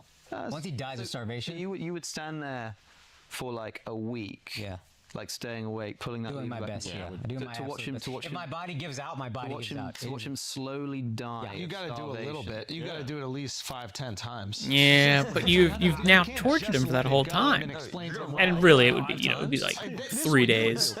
No, Why not, man? You know. no, you would go back and forth, right? I actually understand your logic. I don't now know. that you're saying I don't it, know because like it's what, euthanasia basically. this Do you guy's allow just- this guy? Do you just this take guy's this guy out of his absolutely misery? terrified. Oh, he's Yeah, gonna die no Yeah, matter I what. guess. he's Yeah, gonna die no then matter what. The Yeah. ethical thing is just letting him. Like how long are you gonna? I think you got to start explaining that to him. However Like, yo, long you're you dying die, no matter realize what. that's how many times. I mean, you do what said you wanna watch you him, do like, what you starve to can. death, which is like a horrible. I'd rather be hit by a train. He than didn't say starve he wants to death. watch him starve to death. Yeah. Well, that's I'd what rather you do would that. do. That would happen. right. Yeah, But that's not what he wants. That is what you But, would yeah, want to do in that circumstance. He if wants I- to not be responsible for his death.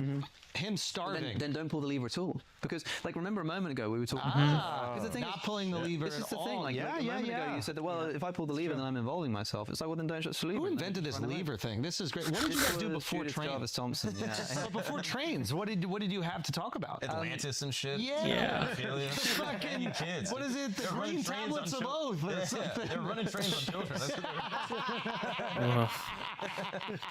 I mean, the not all invention, philosophers. but the invention of the train really changed your guys' whole life.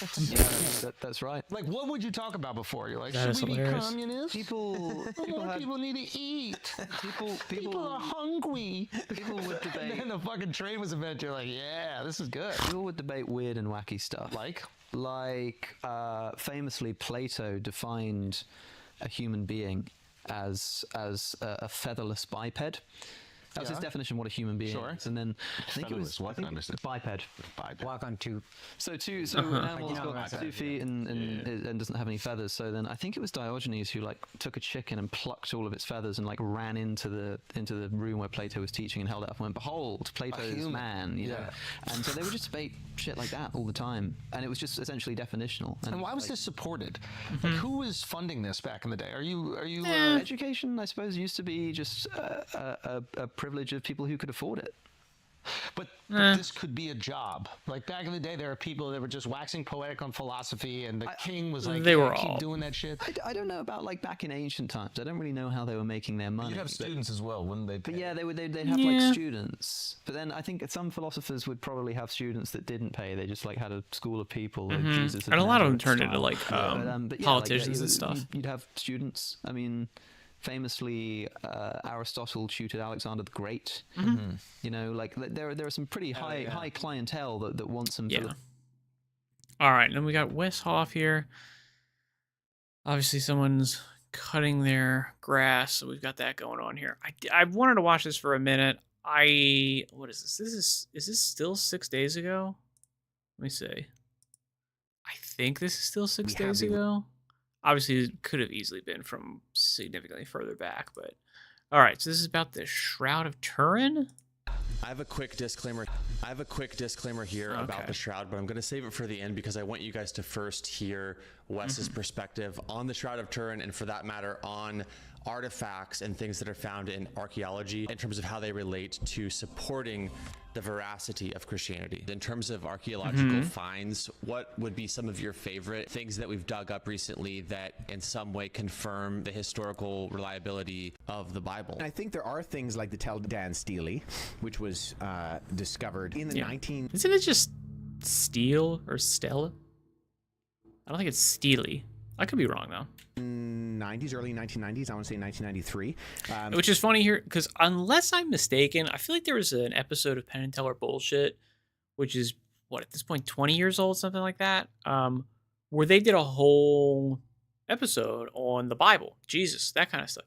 And they were like, this stuff's totally, like, there's no historical evidence for this. No one believes this is the case. This is the way, like, and now it's very clear. Even like super duper devout atheists are like, yeah, no, Jesus was a real person. He lived 100%. Like there's almost no objection to that in the, the history community whatsoever. All historians, basically all historians are like, yeah, no, Jesus was a real person. He existed and was crucified. So like that story is like, yeah, like historically well accepted. But even like 20 years ago, they were like, no, there's like one guy who like maybe fits the thing, but like it's not a thing. Now maybe I have no idea. Maybe I was asleep during that episode. Maybe I hallucinated it. I haven't gone back and rewatched it because it just felt like really silly and stupid. So I could be wrong. And because before that, prior to that, archaeologists were actually saying that there's no evidence of the historical David.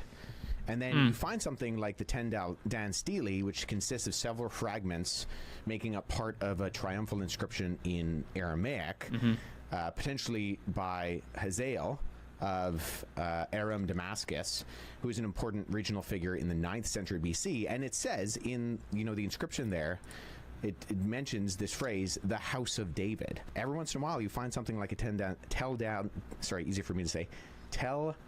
Stele that just kind of gives a mention of something where archaeologists go, okay, maybe there's something more to this than we might think. There are other ones. I'm really interested in some of the seals that we've found. The Shema seal, which is from the 8th and 9th century, which has Jeroboam II mentioned in it, who is the longest reigning king of northern Israel. And he ruled over a period of unparalleled prosperity, taking advantage of a lapse in strong Assyrian control of the Levant. And Jeroboam's name is preserved on the Shema seal, ruling out Jeroboam the First, 10th century king of Israel. And the seal depicts a lion, which is realistically shown in a full-throated roar with its tufted tail erect, and several other seals from the late Iron Age also bear these inscriptions that we find on something like the Shema seal, which says it's owned by the servant of the king. I mean, one of my favorites is the Asahardin prism, or also known as Taylor's prism, which includes the story of 2 Kings 19 that has the that's cool looking. Assyrian king Sennacherib, who Wow. I mean, that's just awesome looking. That's just super cool looking. Obviously, that's just insanely super cool looking. He besieges Israel, and it has this story of the besieging of the areas along the coast in Israel, amongst which is the destruction of Lachish, which is also on...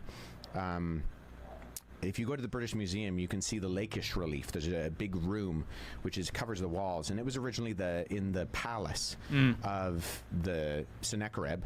He had this relief that actually chronicled the destruction of a lot of these cities in Israel. And on the 5th column in this prism, it mentions that the Sennacherib, the king of Assyria, had walled up the king of Jerusalem in his royal city, and I think it says like a bird in a cage. So these things work in. As for Hezekiah the Judite, himself like a caged bird, I shut up in Jerusalem, his royal city. As for Hezekiah, the terrifying splendor of my majesty overcame him, Jerusalem his city. Conjunction as corroborative data.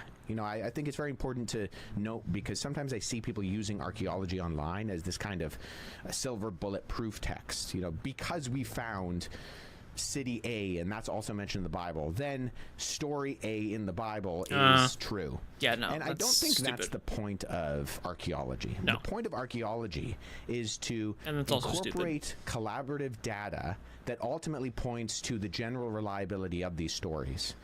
And we... I mean, yes, kind of, but like it definitely it's it's something that you can look back to.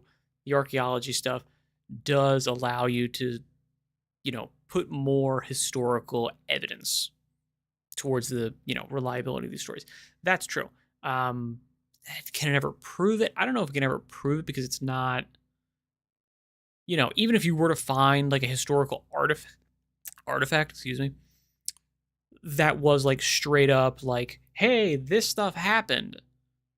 You can always have some degree of doubt of like whether or not that did actually happen. It's like, okay, yeah, this is super duper good evidence that this story in the Bible happened the way that it happened in the Bible, but you can never be completely sure. Like, okay, well maybe they were writing this like apocryphally. Maybe this was just like a popular story of the day. Maybe this was propaganda. Maybe this was there's always something you can say that is like, oh, okay, yeah, like we have this evidence, and I was like, yeah, but it's not proof.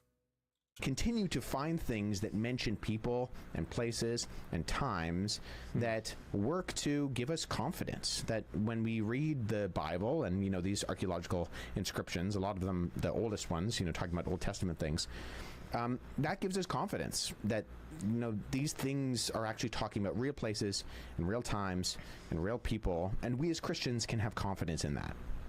This is a really interesting point because I think that this same concept applies in a few different areas where the skeptic will sort of look for one single argument or one single data point to say that if that thing doesn't get you all the way there, then therefore Christianity is not true. Yeah. And so I guess my question would be, how important do you think that idea of the case for Christianity being true is a cumulative case, that it is a matter of a preponderance evidence being formed together, not some one singular, slam dunk argument or something like that? How essential is that understanding for the skeptic to come to?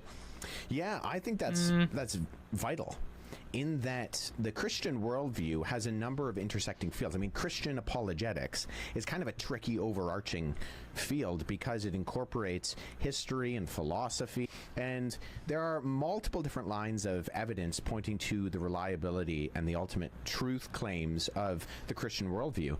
I just need to double check here for just 1 second here.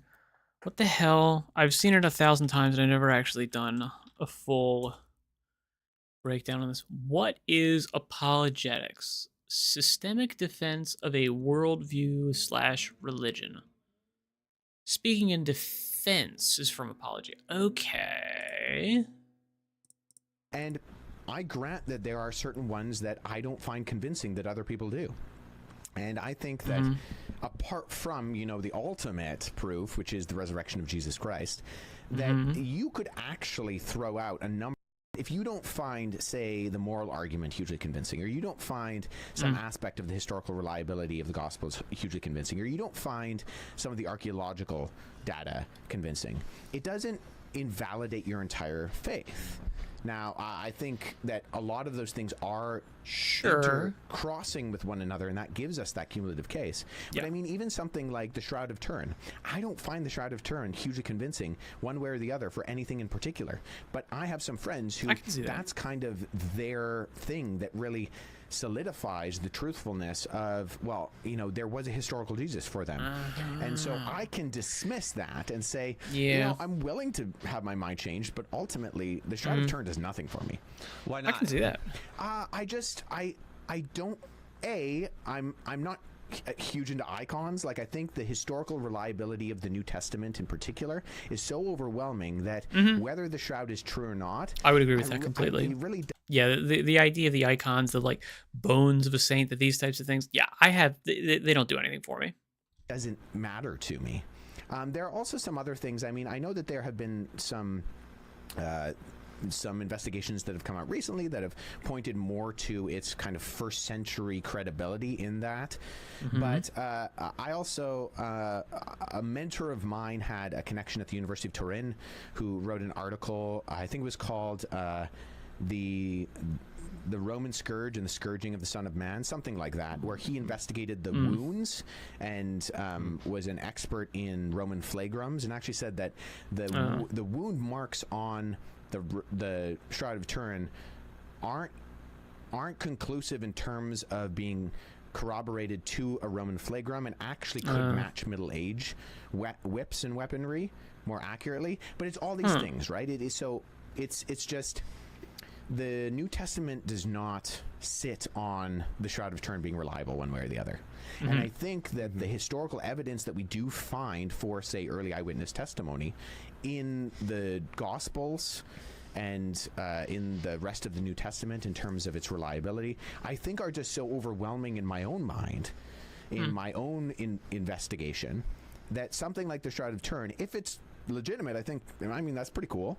But ultimately, it doesn't impact what I believe about the truthfulness of Christianity that isn't substantially grounded in the case for the historical reliability of the person of Jesus recorded in the Gospels. As the evidence continues to point towards the veracity of the shroud. And Now, one thing that I will say, obviously, this video is an exception for Daily Dose of Wisdom. Generally speaking, what he does is like even less than me, where he will not, he'll basically just show a clip. Sometimes he'll be in the corner, sometimes he won't. And then he'll give a wrap up at the end, like a minute or 2 minutes of a wrap up. The minute or 2 minute wrap up is nice, but generally speaking, I stop watching when he comes on the screen because I'm just looking at the clips, right? It does bug me though, because it does mean that he's basically just like stealing views, which is unfortunate, but it's also like, I mean, I don't know. I guess you kind of have to do what you have to do, right? Because he is like, because I suppose you'd say, look, the fact that he's sharing these clips means that a lot of people that otherwise wouldn't see them, like his audience, probably is not going to have on their feed a lot of like Alex O'Connor stuff. It's not going to have a lot of like atheist debates and these types of things coming up. And therefore he's kind of like, he's introducing them to content that they like, but that they would never otherwise see, which I guess has some value. But it does feel like I don't know, it just feels kind of scummy to me. Can't totally knock him for it though, because I mean, he'll do other stuff like this, where he'll have interviews and these types of things, which I'm less interested in, but I'm glad he's doing. the fact that it is actually authentic, so long as that is true, that is awesome. I am totally for there being an Easter egg like that left for us, if you will. I shouldn't say Easter egg, a resurrection egg. Well, then actually egg doesn't make sense. A resurrection stone left for us. Okay, no. I keep seeing him. He's smiling at me like every time I scroll on Twat. Yeah, I will say the smile from that guy, I think we're gonna find out some horrible things about this guy. His smile is too practiced. It is too practiced. I think we're eventually I mean, I hope not. I hope not, because I hope only good things. But I have a sneaking suspicion that we're gonna find horrible stuff that this guy's done. The smile to me is just, it's too practiced. We're gonna find out this guy was like Ted Bundy or something. I go a little bit lower, and I hear Zohran making my morning more interesting. Yeah. Usually he is followed by a posse of Trump supporters accusing him to be a communist. And I don't know. Posse of Trump supporters is followed by another posse of left-wingers saying that the Trump supporters just don't understand and that this guy is the Messiah. He is the one. He's the chosen. He has come to release the leftists from the Matrix. And, we gotta analyze, like, why is that? Why do so many left-wing people like Zohran? Because every time he opens his mouth, it makes me more religious. In the sense that he talks and I start to cross myself. Like, how is this possible? How can he say something like that? We're going to go in depth in a little bit. Hilarious. But first, let's analyze why do they treat him like the Messiah? And honestly, I genuinely believe it's because he is young and he is smiling. Yeah. Literally. That's it. No, you don't have to delve more into it. See, the problem with the other man is that we try to overcomplicate things when the answer is so simple. Yeah. He is in terms of politics, literally in terms of politics, that's usually the case. What's the simplest, stupidest answer? That's the truth. Smiling. I know this shouldn't make sense, right? It's like, V, you're insane. What are you talking about? This is not how politics work. This is exactly how politics work in 2025, right? Like in the 90s, it wouldn't work like this. In the 80s, it wouldn't work like this. But we live in the current time, and we have to adjust ourselves to the I don't know. The Kennedy-Nixon stuff. You know, Kennedy wins because he was, you know, photogenic on TV, and Nixon didn't wear any makeup. So he looks like he lost the debate on TV, even though he won it very clearly as a debate. Expectations of the modern man. If you look at the Democrat politicians in 2025, overwhelmingly are over the age of 60, and they have this face of perpetual concern. I don't know, like, why do they have the face of perpetual concern? Like, maybe there is still a forum on the internet that's not censored yet. Maybe there is some sort of homegrown industry in America that they haven't taxed and regulated yet. But suffice to say, it's like every single time you see a Democrat politician, they are perpetually concerned. And here you have this gentleman who's perpetually smiling, right? It's almost like, unlike the concerned people, he sees a bright future. Like, maybe he has the solutions. Unfortunately, the solutions are communism. Right. To discuss about them in a bit, as I promised. But before I do that, I would like to tell you my take as an Eastern European, right? Because this is Thank you. That's what we're looking for. To see, like, what does the Eastern European think? That's true. I'm a cynical person, right? Like, unlike most Americans, I live off of cynicism. No one should be smiling this much. Right? Like, when someone is smiling this much, it's almost like a car salesman. Yeah. See, okay. So he's getting the same thing. He's getting the same vibe I'm getting, which is just, yeah, the amount of smiles and like the ease and the sort of like ebullience that it just spills off. Oh, it's such a boyish, wonderful smile. You're like, okay, like this is like there's no way anyone would actually be smiling this much unless they have like some strange brain disorder or they are hiding horrifying dark secrets and they practiced this smile in front of the mirror, you know, as like the woman in the well behind him is, you know, screaming to let him out. It wants to sell me something. Yeah. You know, no one is allowed to be this happy. Like, I'm not saying people shouldn't be happy or that politicians shouldn't smile, but there's a dial, okay? Like, if you're at 0 and your face is perpetual concern, that also screams fakeness to me. Like, that tries to tell me that you're a different type of salesman that tries to induce panic into me. Gary Stevenson? Yeah. So you want me to panic vote for you, okay? But if you're a politician that's always smiling, that tells me that it's literally the opposite, also bad, a different type of salesman that tries to sell me bullshit. Like, tries to make me think that everything is fine. And so, like, a politician, in my opinion, requires a wide range. This is funny. It has nothing to do with this video, obviously, but I've got a Gary Stevenson. You can kind of see it a little bit on, like right under me, right under my head, that guy.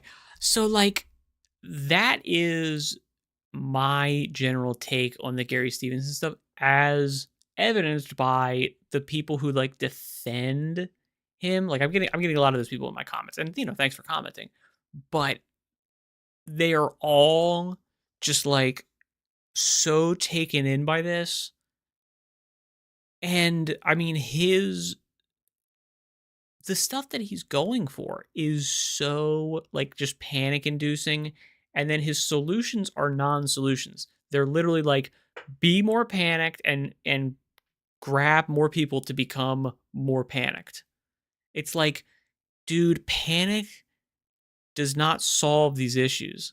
Like, being blackpilled and demoralized and these types of things, it doesn't help. It helps you because you keep feeding this feeling of existential dread, and for whatever reason, it's, you know, it's attractive to people. You know, to the people that are getting taken in by it, they like that. But then it also means that, you know, they're not doing anything. Like, they're not actually, like, you know,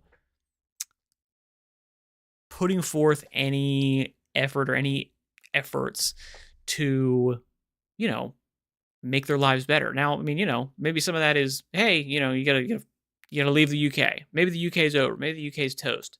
I would kind of lean towards probably yes. Or you gotta vote for solutions that are actually doable, that are on the table right now. Anything that makes the things better, do that. If it takes some pain and heartache, do it. But at the very least, you'll feel better because you're actually doing something to improve your lot in life, as opposed to just watch more Gary's Economics, keep telling more people about Gary's Economics, grow our cult, grow our stuff out so that, I've got a bigger YouTube channel. And then when I've got the biggest YouTube channel in the world, then we'll start a political party. We'll start, maybe doing some that kind of stuff. It's like, dude, Nigel Farage has been in politics his entire life, I think, or at the very least, like 20, 30 years, something like that. And he's starting a new thing. It's getting traction, but he's probably still going to take another decade or something of things, continuing to go downhill before he's able to make any inroads for real. So the idea that, you're just going to, oh yeah, well in the future sometime, people that are not politicians are going to somehow make a political party because we've got a bunch of, people that are, freaked out to insane degrees and they'll follow whatever we say. Dude, it's like, okay, 20 years after you decide to start this movement, you might see some gains. It just seems like, it seems like it's not going to work to me. Of human emotions in order to be considered somewhat relatable, right? Like, they should be sad when the case calls for it. They should be happy when the case calls for it. But if you're always sad or always happy, like, something is amiss. Now, let's see why people call him a communist. Well, for those of you who don't happen to be in America, let me tell you about an American phenomenon which is expanding right now. It's called a food desert. Okay, like, as a European, when I first heard about it on CNN, I mocked it, I scoffed it. I was like, what the fuck is that? A food desert? Just move your ass to the store. Oh, you don't have a store in your neighborhood. Big fucking whoop, move your ass and get to the store. The problem was that I was thinking about European neighborhoods, especially Eastern European neighborhoods, where the difficulty to going to the store is just the inconvenience that you have to walk.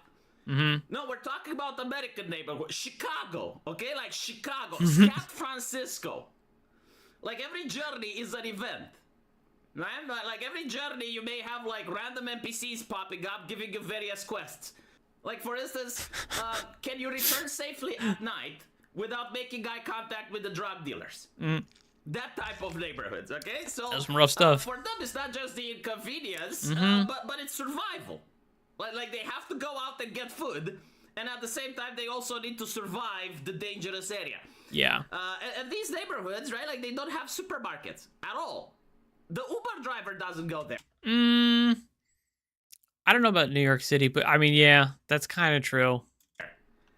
It's kind of like, to put it in a way that Europeans understand, it's kind of like a no-go zone, but you actually have to live there, okay? and there are several in the United States, like, for dozens of kilometers, there's literally no supermarket. Like, you can't get food.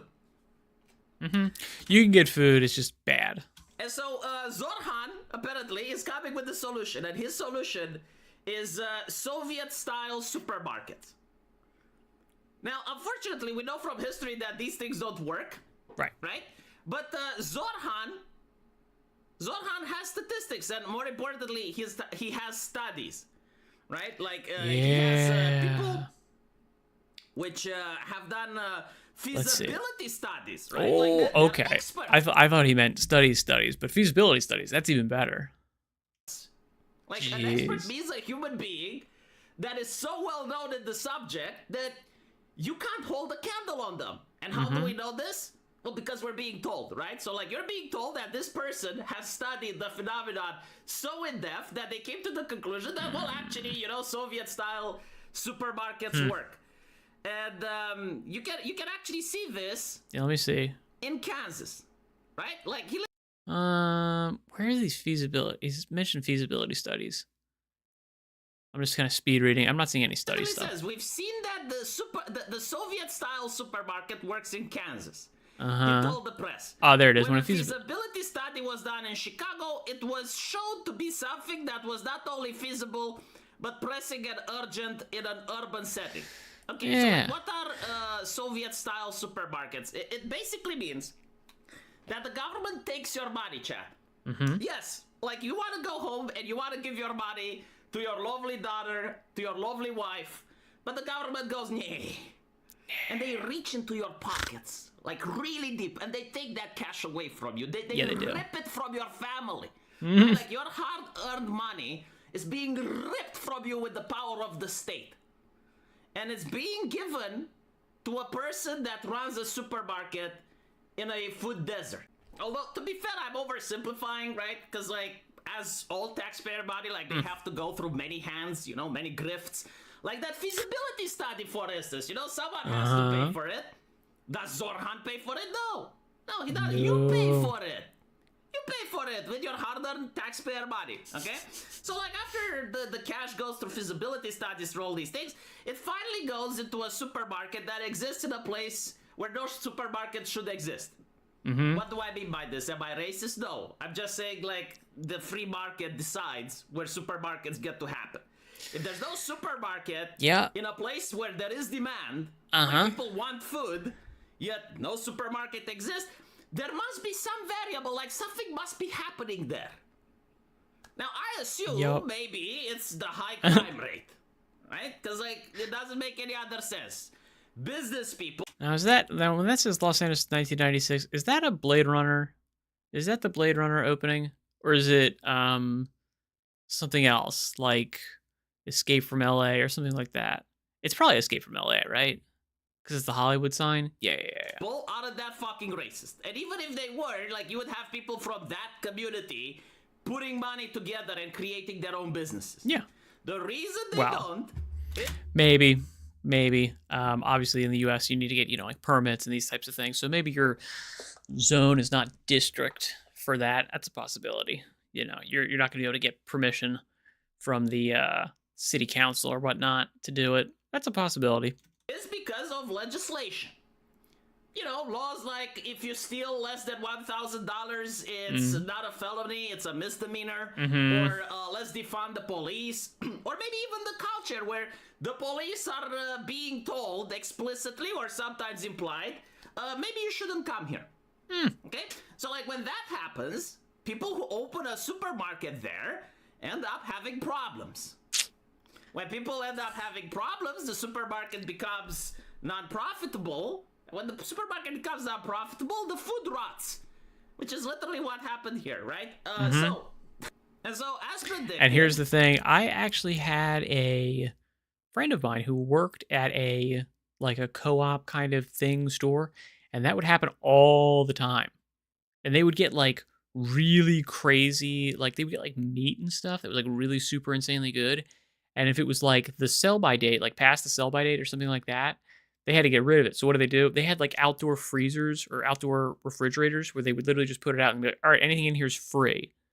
And he basically told me, like, yeah, they must have had somebody, like, scouting that stuff, because not, like, 10 minutes after the stuff got put out there, like a Mercedes would roll up and just unload the entire fridge full of, like, meat, full of, like, all, like, really, like, expensive crap, take it all and buzz, and that was it.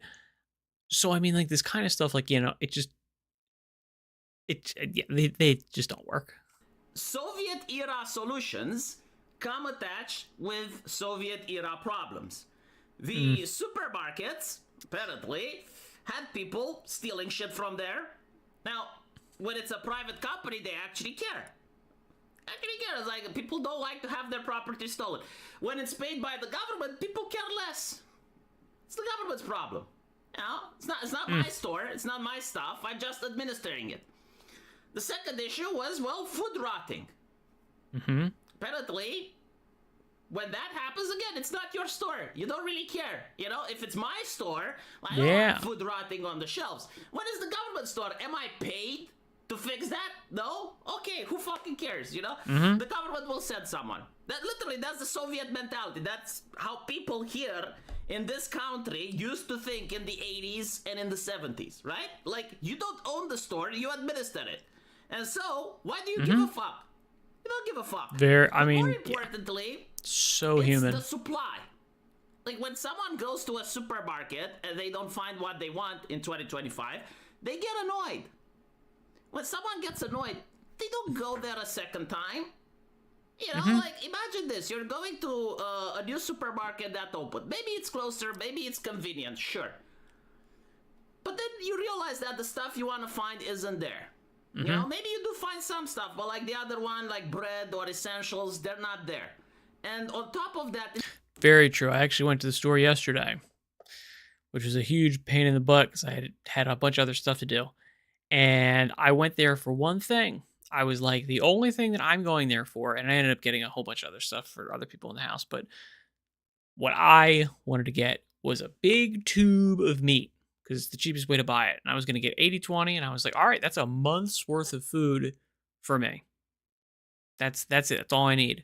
And they have not, for the last 2 times, had their big, giant tubes of meat. I've had to buy platters, which are like a little bit more expensive, and then also like they're just kind of more annoying. Yeah, it's a real pain. It smells of rotten meat. Well, what happens is like people stop going there, right? And more meat starts to rot. Like, all of this is predictable, but again, like, the experts with their feasibility studies paid by the taxpayer, they say, no, it's pretty reasonable, and we need more stores like this to open. And so, I think, like, he's asking for, like, $1 million per store, like, insane amounts, and that's just, like, the forward cost, right? Because, like, you have to administer the store, and if the store is run by the government, it comes with, like, various bureaucratic rules and regulations. Yeah, you gotta have a certain number of people in there. You can't compete with the free market. This is why the Soviets had to completely abolish private property, because, like, the private sector outcompetes the government if there are no regulations all the time, hands down. Like, the person that owns the store knows what's better for his own store than the government that never goes there, you know? So anyway, because obviously if it's your store, it's in your interest for it to work, and you actually know better about the place, the neighborhood, the people that... President Donald Trump has labeled Zoran Mamdani a 100% communist lunatic. I think that's probably accurate. ...got there. There's some government expert that just looks at some numbers and never even visits the store, doesn't even know the area, doesn't even know the neighborhood. But anyway, apparently, he was constantly accused of being a communist for legislation such as this. And he has a defense, actually. It's like, look, do you know who else was a communist? Martin Luther King. Take that. I mean, how can you criticize that? Like, for an American, that's it. Like, communism is actually good. The Soviet Union did nothing wrong because Martin Luther King was also a communist. Right? Like, all of the sins of communism he was definitely have been a communist, washed away, all of its political failures, everything bad that it has done, now cannot be criticized because Martin Luther King. Right? So, like... Yeah. Hitler wasn't this lucky, I guess, you know? Like, if Hitler also would have had an American figure, or maybe he did, maybe it's Christopher Columbus, huh? Like, if Christopher Columbus was a Nazi, that they have, like, the Christopher Columbus Day, and is that how it works? I don't know. But the whole issue is that, well, Martin Luther King was a communist, so that's fine. From my knowledge, again, I'm not an American, but from my knowledge, isn't the FBI claiming that Martin Luther King had orgies and he was unfaithful to his wife? And so, is that now acceptable? It's like, well, I've been cheating on my wife. But Martin Luther King did it, right? Jesus fucking Christ. That's good. This level of debating politics is fucking insane, isn't it, right? I like that. And it's funny if it wasn't your taxpayer money in line. Because basically, like, what he is saying is like, yeah, we're going to take away your money. We're not doing communism, we're doing distribution of wealth. In other words, right, like, your cash, we're going to take them from you because you don't know how to spend it. We'll spend it properly on experts and studies and making sure that stores have rotten meat. And while we're doing that, we're going to smile. I got that smile. Isn't it a bright smile? I mean, look, if I was to administer your money, I would be smiling as well. Let me know what you guys think, though. That's pretty good. All right. So we're about halfway through the stream. I want to see if we want to watch one other video or if I want to get into Deus Ex. I think we'll get into Deus Ex. I think we will get into Deus Ex instead. I like it. We'll get into Deus Ex. Now, I said I shouldn't say I said. The thumbnail is Deus Ex. Oh, man. I really kind of hope this would... Huh. Is that good? Does that work? Okay. Boink, boink, boink. And then U to U. That looks pretty good. All right. Now, let me see if I can actually get into this and move the... I can't. That's fine. All right. Technically, this is Deus Ex Revision, not Game of the Year Edition. But it's the Game of the Year Edition with a mod. So, let's get into the new game. My god, the mouse is so sensitive. Alright, we're going to do story mode. I haven't done this in a while. Let's think. Hard. Ready for some action. We'll probably go for medium. Realistic. Custom. Modifiers. What are the odd modifiers here? Oh, these are all for the bonuses. I'm not going to do any of those. I want the kind of the realistic, the normal, old stuff. JC Denton. Yeah, we are JC Denton. All right, let's see. We got 5,000 skill points. Should we cheat? Should we cheat? I want to see if we actually even can. We probably can, but I'm curious to see if it actually allows us to do much. 5,000. All right, so what are the things that we're going to be needing? Obviously, I want lockpicking, I want electronics, and computer. All of these things are just super cool looking. I don't really care about any of the weapons stuff. I'm probably going to go for a stealth run. Medicine might be good. Swimming might actually also be good. All right. Lockpicking for sure. All right. Lockpicking for sure. And then let's try lockpicking, electronics, computer. So we're trained in the pistol already. That's pretty good. Now, do I want to go any further with boosts? I think I am going to go ahead and just give myself at least trained in everything.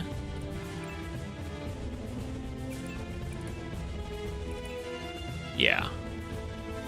And then we'll take skill points down. We'll say, like, I don't know, 500, right? All right.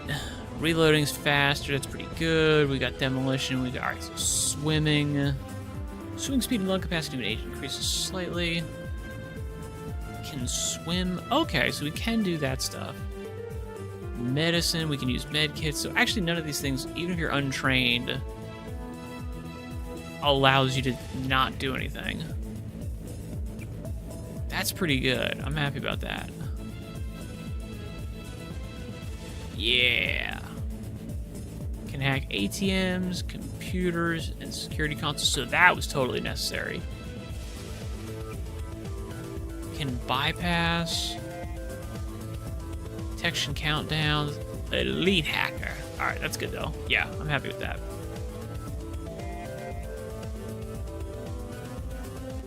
Your appointment to FEMA should be finalized within the week. I've already discussed the matter with the senator. I take it he was agreeable. God, this is such a great He didn't game. really have a choice. Has he been infected?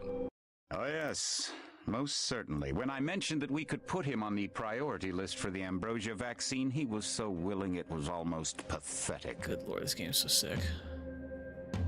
This plague, the rioting is intensifying to the point where we may not be able to contain it. Why contain it? Let it spill over to the schools and churches. Let the bodies pile up in the streets. In the end, they'll beg us to save them. I've received reports of armed attacks on shipments. There's not enough vaccine to go around, and the underclasses are starting to get desperate. Of course they're desperate. They can smell their death, and the sound they'll make rattling their cage will serve as a warning to the rest. I hope you're not underestimating the problem. The others may not go as quietly as you think. Intelligence indicates they're behind the problems in Paris. A bunch of pretentious old men playing at running the world. But the world left them behind long ago. We are the future. We have other problems. Oh, yeah. UNATCO? Formed by executive order after the terrorist strike on the statue. I have someone in place, though. I'm more concerned about Savage. He's relocated to Vandenberg. Our biochem corpus is far in advance of theirs, as is our electronic sentience, and their ethical inflexibility has allowed us to make progress in areas they refuse to consider. The augmentation project? Among other things, but I must admit that I have been somewhat disappointed in the performance of the primary unit. The secondary unit should be online soon. It's currently undergoing preparation and will be operational within 6 months. My people will continue to report on its progress. If necessary, the primary will be terminated. We've had to endure much, you and I, but soon there will be order again. A new age. Aquinas spoke of the mythical city on the hill. Soon that city will be a reality, and we will be crowned its kings. Oh my god. Better than kings. Gods. Gods. This is such a good game. Oh my god. If you've never played this game, it's so sick. Now, here's the thing. I've never played Revision. I have not played Revision, so I straight up don't know how this is actually gonna, like, play. Let me see if I can... Let me move my face a little bit. Maybe here. No. Let's just make myself a little bit smaller. There we go. Is that good? That's better. Might even not be a bad idea to put on my little thingamabobbers. Now here's the thing, I can't see a damn thing. The darkness here is like my orders are to stay here. Alrighty. I don't remember how to do anything in this game. And I know the control scheme is weird. Heads up, JC. Your brother Paul is on his way to meet you at the dock. The NSF is raiding the island and shots have been fired. I repeat, find Paul. I will monitor your situation from HQ. Okay. Let's try to see. It's I. Does that do anything? ER. Okay. That does that. That picks stuff up.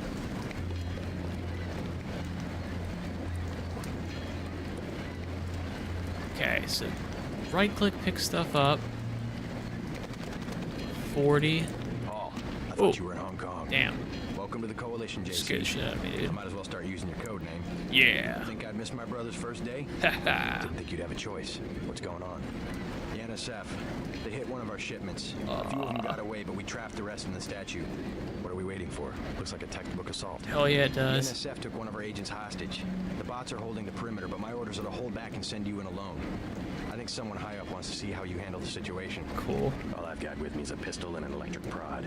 I don't mind a test, but UNATCO better issue some hardware. Remember that we're police. Stick with the prod. It'll stun your opponents or knock them unconscious. A non-lethal takedown is always the most silent way to eliminate resistance. Just in case, though, Manderley wants you to pick an additional weapon. A sniper rifle, a GEP gun, or a mini crossbow. The crossbow. Hell yeah.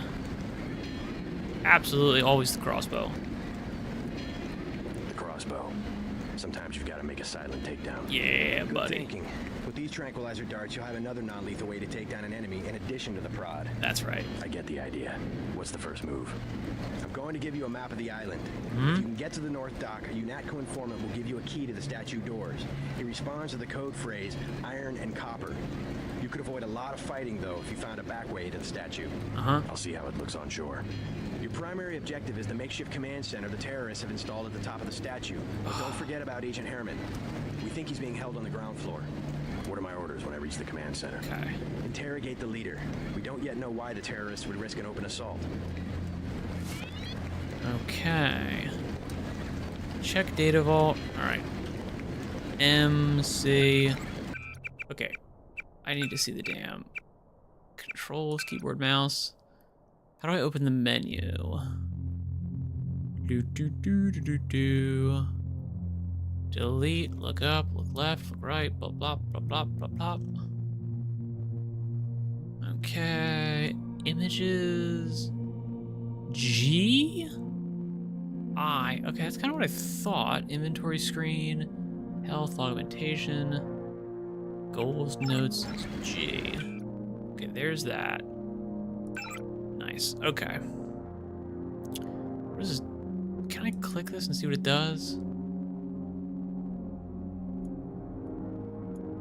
Does it do anything here? Oh, healed 0 points. Okay, so it does actually heal me. And 40. Healed 0 points. Nice. We got the crossbow. I do want to move that around. Let's move you around. Also you around. All right, goals and notes. Let's see. Can I get more detail? No. This is actually kind of cool looking. And again, I haven't played Revision, and I haven't played the original game in a long while, so I don't know what the differences are here. Other than it looks better. The NSF seems to be directing the attack from the statue. Get inside and locate the threat. Meet UNATCO informant Harley Philbin at the North Docks. Use the key to the statue doors. One of UNATCO's top agents is being held inside the statue. Break him out and he'll back you up against the NSF. That's pretty cool.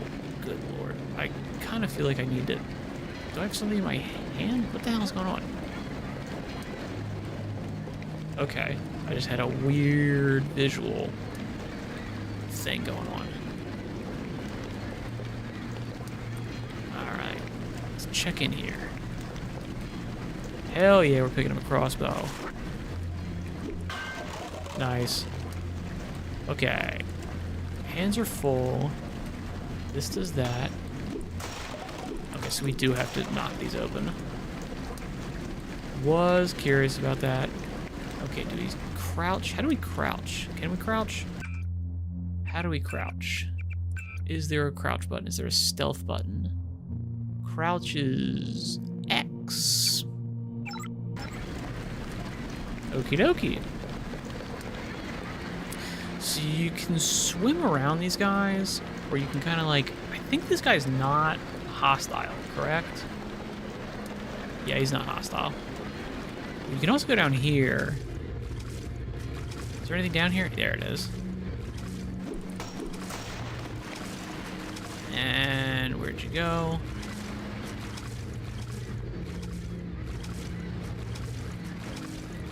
Definitely there's something. Where is it? There it is. Multi-tool. Cool. I feel like I need to... How... Can you see anything on screen? Do I need to change my gamma? I feel like I need to change my gamma, at least a little bit. Brightness.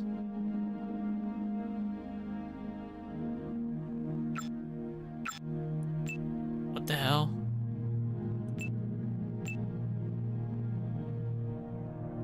Colors made smoothly to black.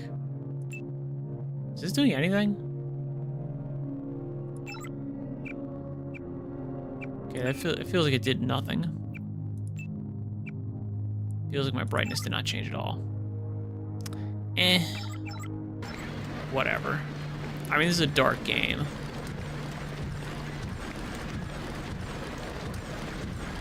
This is a dark game, though. So we're kind of okay. Still, though, dear God. You just gonna stay here? Yeah. There's been some activity at sea. I'm going to watch the coast. Why'd they bring you back to New York? I don't know what they have planned. I messed up an assassination attempt on one of the triad leaders in Hong Kong. It's such a good game. Echo pulled you out. Oh my god. It's a long story. You better head to the statue. Okay, good. Alright. This is such an insanely good game. What's your take on the situation, Corporal? Let's hear The it. pots have them bottled up, sir. We'd go right in if it weren't for the whole back order. Huh? How'd they get one of our agents? Gunter went rogue on us. When the order came, he wouldn't pull back. Now you get to bail him out. Damn. Welcome aboard, Agent. Welcome. Alrighty. Now I think. Alright. If you want to make a covert approach, remember the Academy stealth course. Stay out of their field of view, walk slowly to stay quiet, and crouch behind cover. Or if you have to get your hands dirty, remember that a headshot is a lethal takedown. The hell? Literally? Seriously?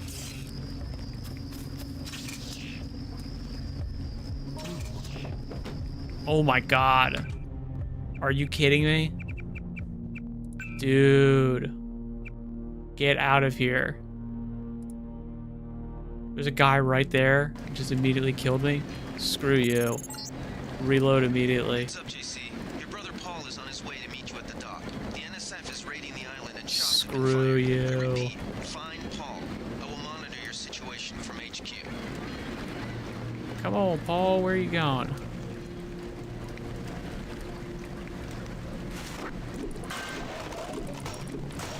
Oh. Boink. I thought you were in home. Welcome to the What are we waiting? Yeah, we're skipping. Give me the crossbow. I'm going. I'll see you. You're What am I? Uh-huh. Cool, cool, cool, cool. And where are we at? There we are. Doink, doink. And we got a multi-tool. Cool.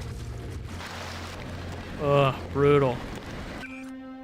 Alright, so I want to move... No, actually, well... Actually, yeah, that's okay. You over to here. And then you...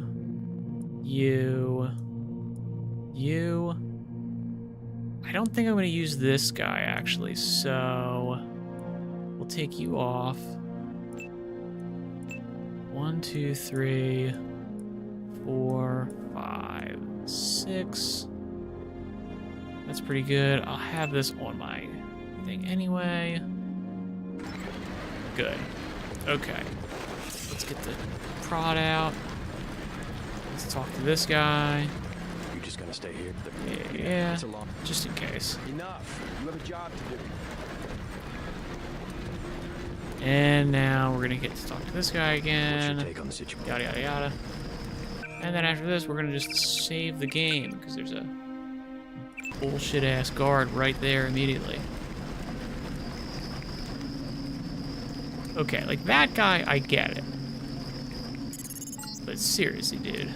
If you want to make a covert approach, remember the Academy stealth course. Stay out of their field of view, walk slowly to stay quiet, and crouch behind cover.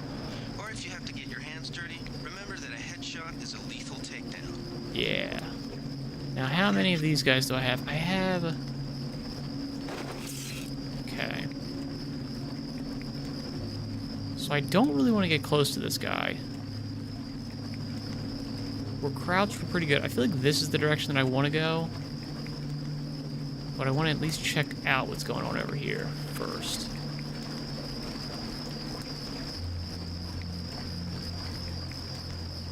Yeah, so there's a big ass box up here. Ooh. Alright.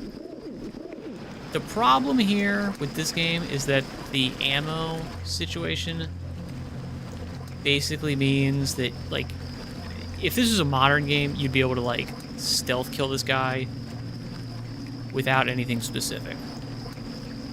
Now, I'm wondering if I can I get him through the, thing? No. So I just wasted my ammo right there. So I just totally wasted some ammo there. That sucks. Now, can I jump up here? No, I can't jump up there. That's okay. What the hell is he shooting at? Ah, here we go. This is the step up.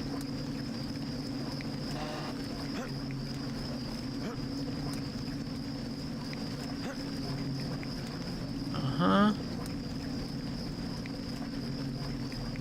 Did he just walk down in there and get killed?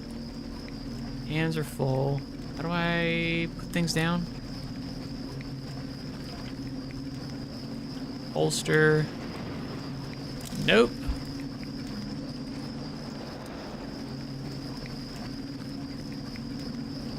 And I just screwed myself. Awesome.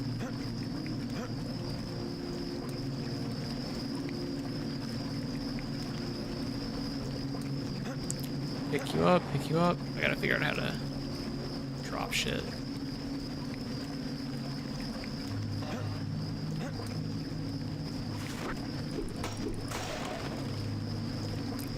Gas grenade. Okay, how do I drop stuff? Lean left, lean right.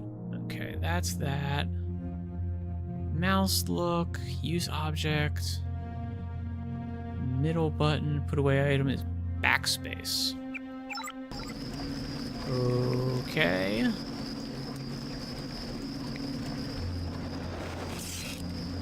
Let me see. Do I have achievements somewhere?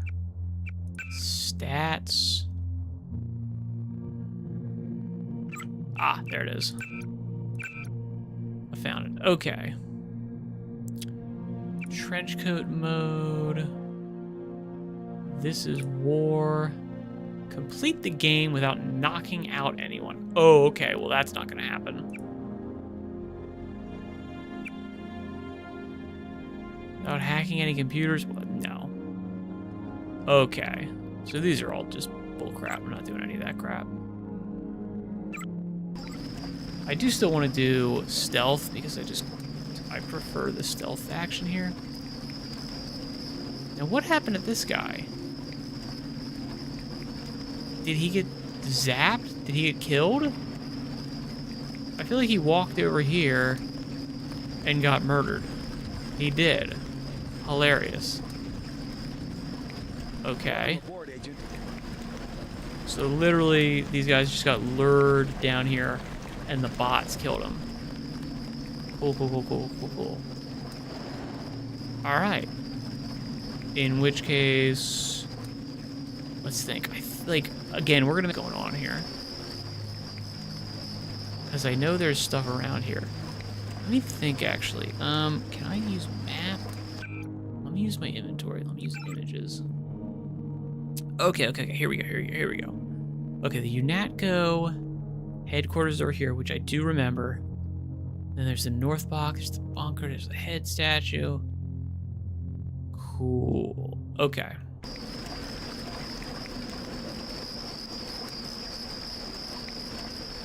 So let's check out this stuff.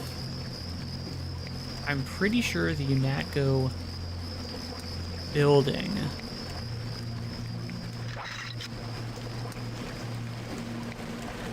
did somebody... Let me see what this is saying. YouTube's not responding. Whatever. Ah, I didn't want to do that. Okay, stop doing that. What the hell is this? What are these settings? Okay, where's reload? Is there a reload button? Semicolon? You are high out of your mind. Okay, reload. Bam. Your R. Okay, yeah. Good. X is okay. What else? Jump is okay. That's okay. Mouse, that's okay. Delete, look up. I'd really like some kind of other stuff for... You know what? Backspace is actually okay.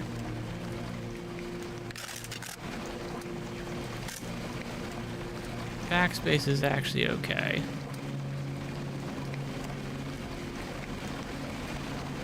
So this guy's good.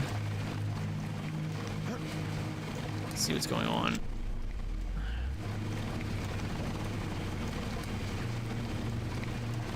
Lights activated.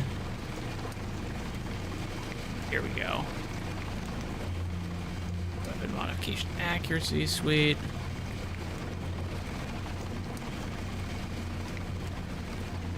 Now, yeah, I'm just looking at this stuff. You're just kidding around, right? Totally, bro. I'm actually just kind of screwing around. Double checking. This would be something where I do feel like I'm gonna kind of potentially cheat, like, the energy. Because I feel like energy gets used up pretty quickly, especially if I'm using it for this light stuff, which I feel like I should get for free.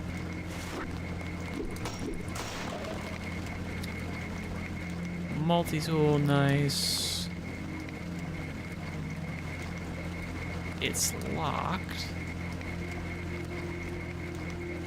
And strength 10% one tool, 10% one pick. So probably that's not going to work, right?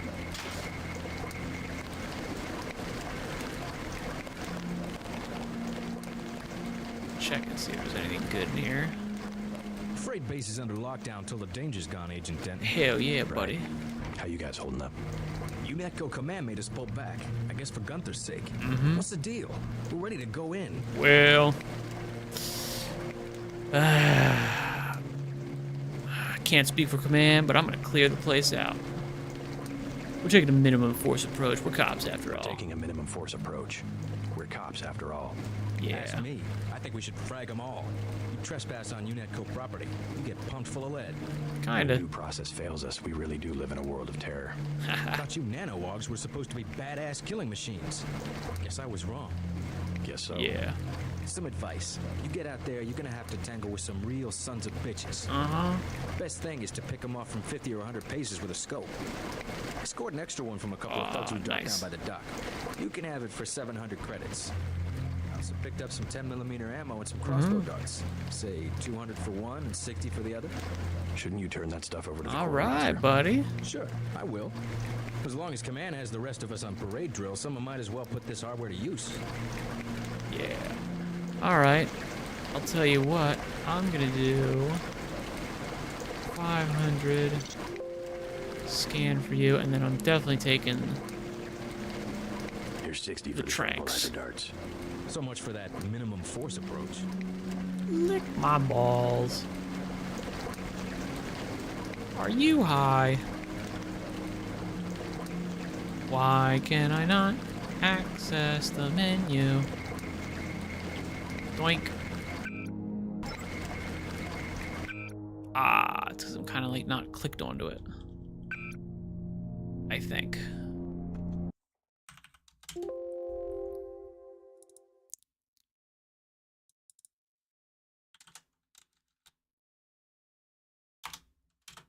All right. Now back.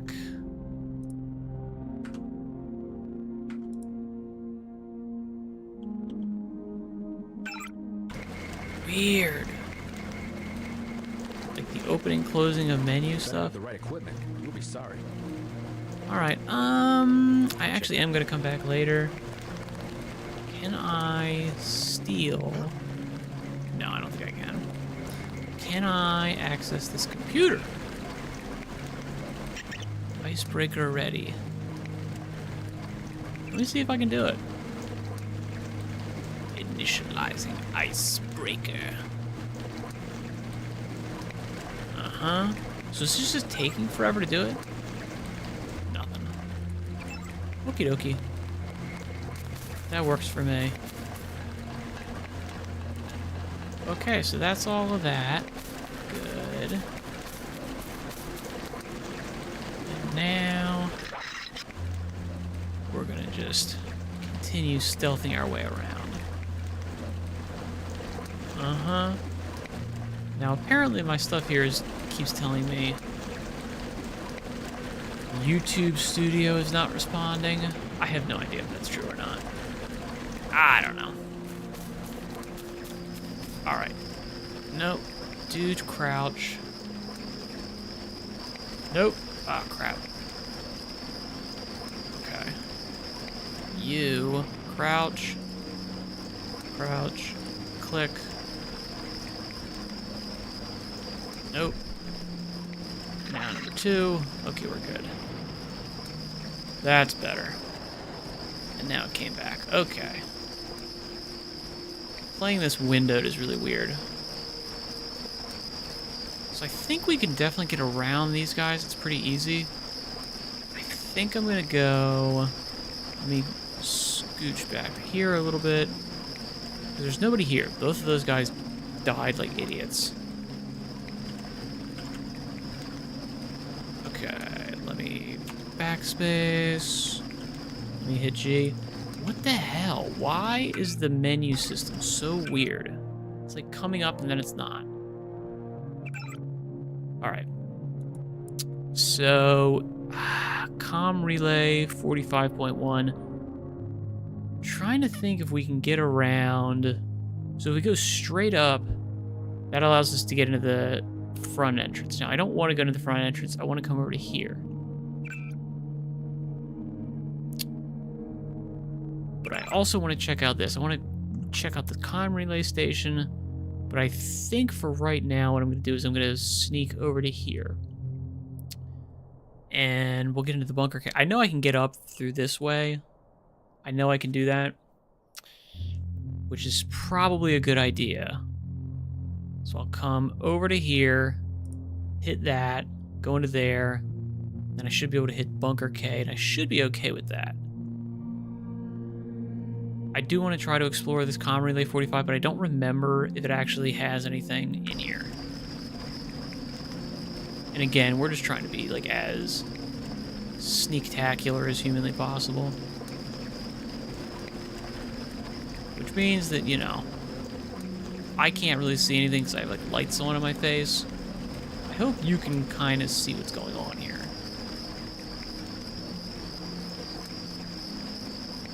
If not, so be it. Alright. I think I can get this guy with a charge. I think I can zap this guy. Is that 2 of them? Let me see if I can zap both these guys. Thought I saw someone. A guy in a coat.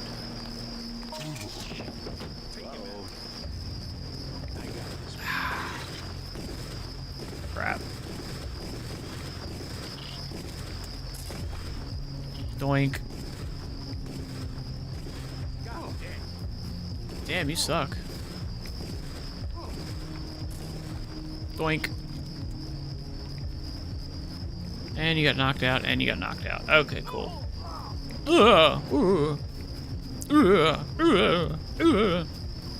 Okay, so if you hit them from the back... So if you hit these guys from the back with the charge prod, they just go down immediately. Where did the other guy fall? Here he is. That's unfortunate that we're kind of getting like, we suck. But I don't know. I mean, it is what it is. We could have stealthed over there. I suppose we could have done that. We could have stealthed over. I don't think we could have gone the other way, though. We couldn't have gone through here.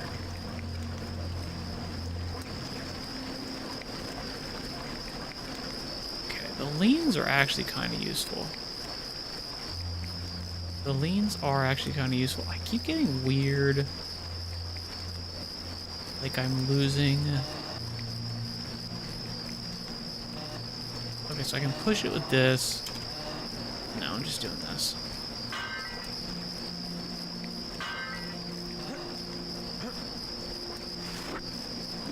Doink, doink. bunch of multi-tools, which I'm cool with. Okay, so there's a guy over there. What the hell?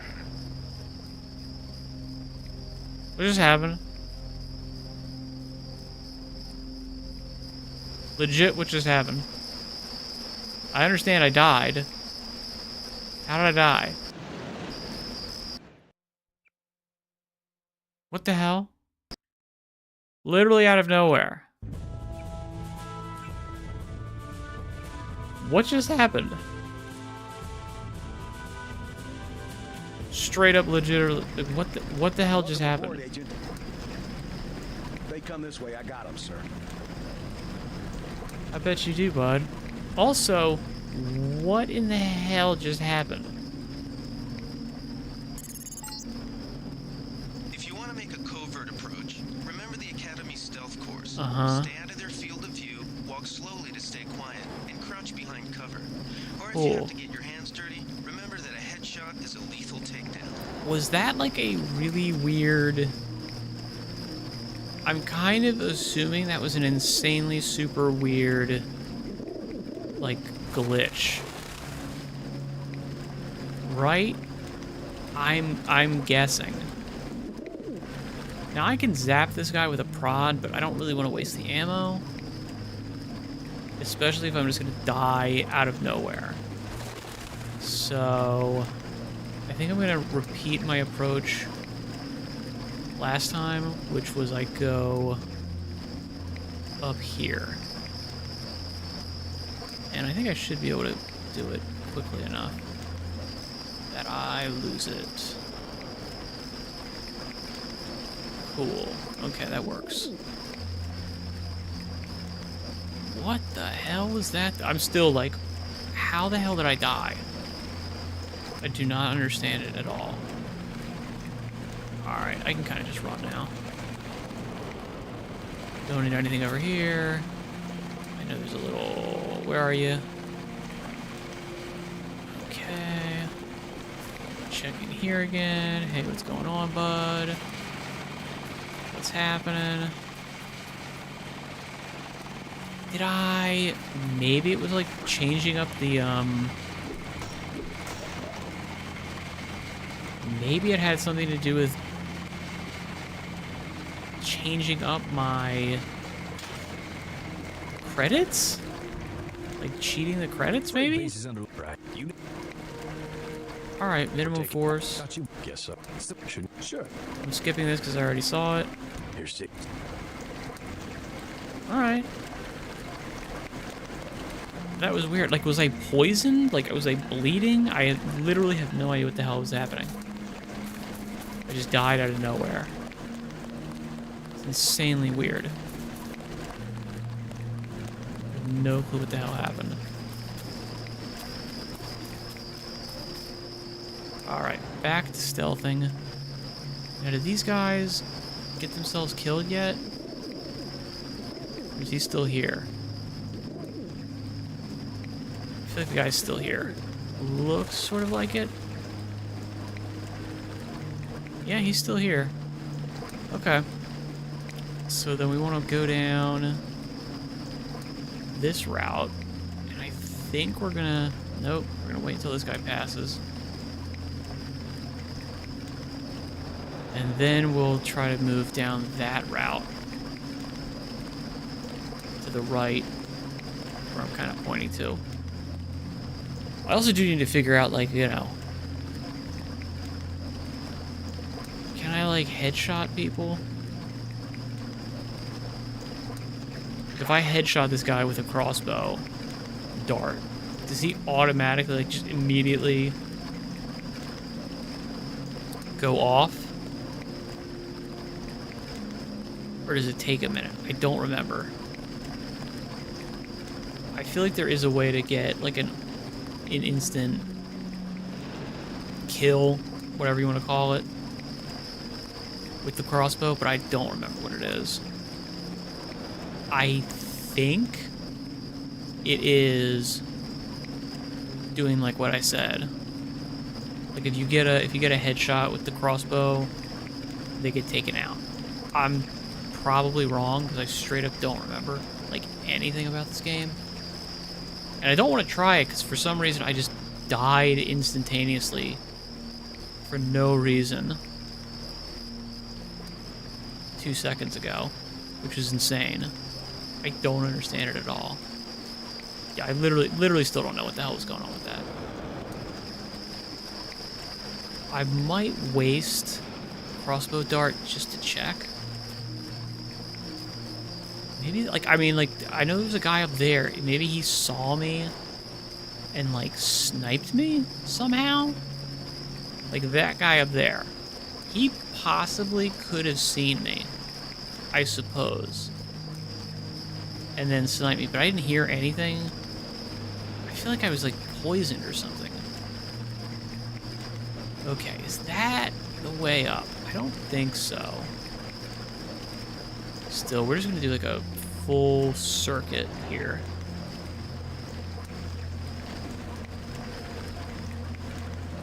Yeah, I want to just kind of do a full recon circuit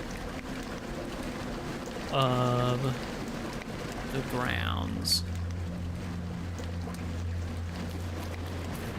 Because I kind of want to just do, I want to do like a stealth run if I can. It's not those guys. Yeah, so we don't need to worry about those guys. Something over there. These two guys over here. We can probably... Yeah, the head is where we want to be aiming for. So I probably could cross over here. Or a little bit, well, if anything, a little bit further back. Yeah, let's go ahead and do it. Who's that guy? Alright, anyway, so we'll go over to here. Yeah. Go back here. This will be good. I don't see anybody. Is that a guy? No. Okay. Kind of ditching all of these people.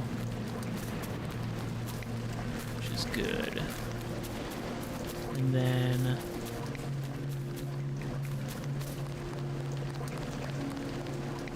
Alright, I want to see what's in here. I think that's a bad guy. I'll tell you what, I'm going to save. And I'm going to sneak up on this guy, and I'm going to try to headshot him with this, just to see if it does anything.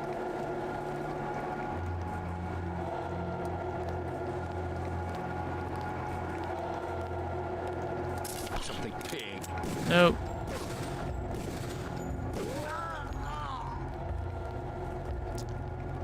Nope, so it takes forever.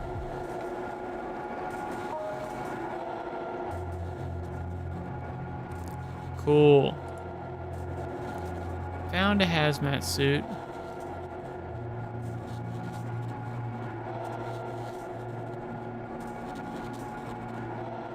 Okay, why can't I go up there? Anything?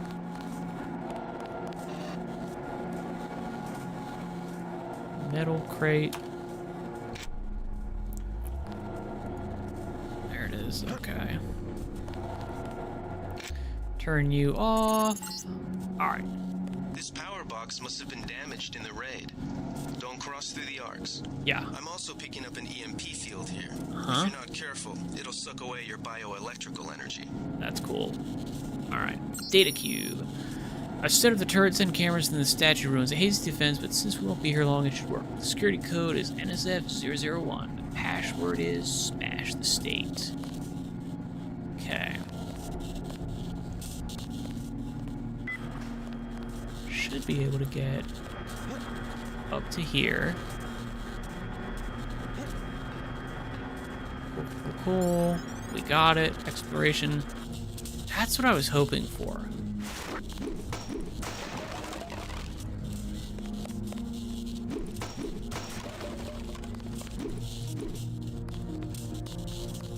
Let's get up here. Can I get up here? I cannot quite get up there.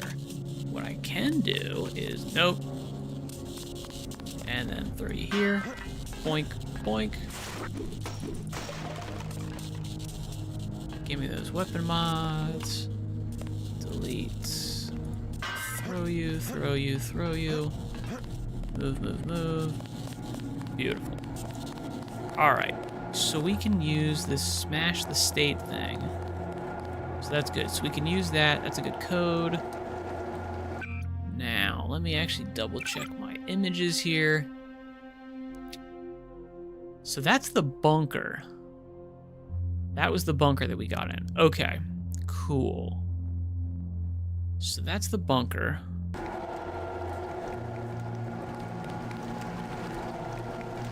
Now, let's see. Okay. Pretty sure here. Yeah, like right here. This is how you can get up. I do still want to try to do a full run around. Yeah, I do still want to try to do a full, like, recon of everything on here. Maybe stupid. Okay, we got a green robot over here. So he's good. Can loot this body. Nice.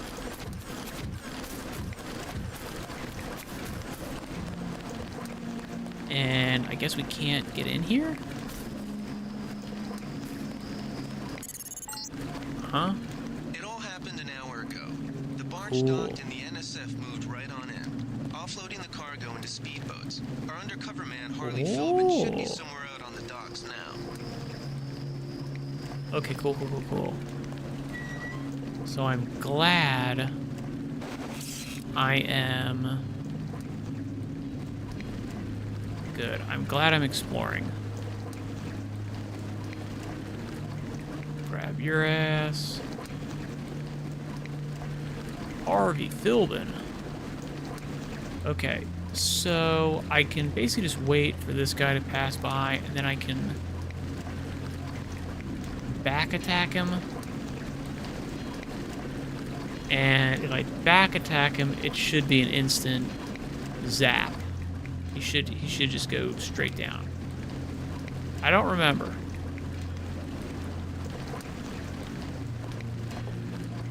I think I can get him. Maybe I can get this other guy too. Maybe I have to wait for this guy. When are we gonna see some action? This guy, alright. So we'll hit this guy first. Again, this is where, like, the modern games are better. At a militia camp. I ain't ready for this.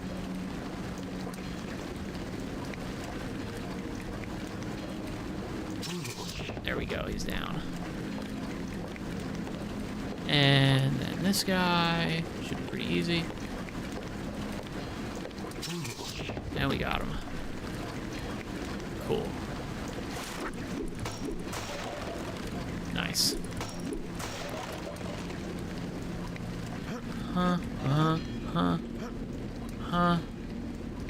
Anything up here? Doesn't look like it.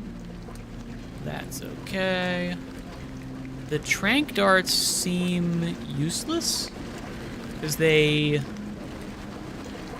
I mean, again, I'm trying to figure out... I literally will probably actually end up doing some research on my own about how you can make these trank darts work, because there's no way they're just like crappy damage over time weapons that do not work as stealth things. Like, that seems insane. I guess it's possible, but it just does seem completely ridiculous and insane. Okay, cool. We got these two guys. Nice. Let's put our weapons away. Hey, Harley. Showed up. Iron and copper. The statue is copper on an iron frame, right? Password's enough, pal. Yeah. Don't think you know something about the lady I don't. My dad did tours out here. I heard that you can get me inside. Yeah. Depends. You get your man out, take back the statue, whatever. But I know the commander, and I don't want to see him get hurt. Alright. Here's a picture so you don't make a mistake. Alright. You can trust me. You can trust me. I'm not killing anybody. Take your word. Here's the key to the front entrance. Commander's not much of a soldier. He'll surrender as soon as he sees you. I need him alive because he's my main contact at the NSF. If he's dead, I don't have much of a business. Okay. Thanks. Cool, cool. You can only carry one combat knife. I've got a crowbar. Ship's wheel. Whee! That's cool. And who are you? You with Philbin? I get a cut for bringing him over. Tell me what you know about the NSF operation. I'm not that high level. The more elite troops, they're the ones that took over the ship and unloaded it into speedboats. I think we're supposed to be a diversion. A ship? Nice. That's all I know. The commander gave me a 10mm clip, a box of 30-06 ammo, and some crossbow darts and said, keep your head down.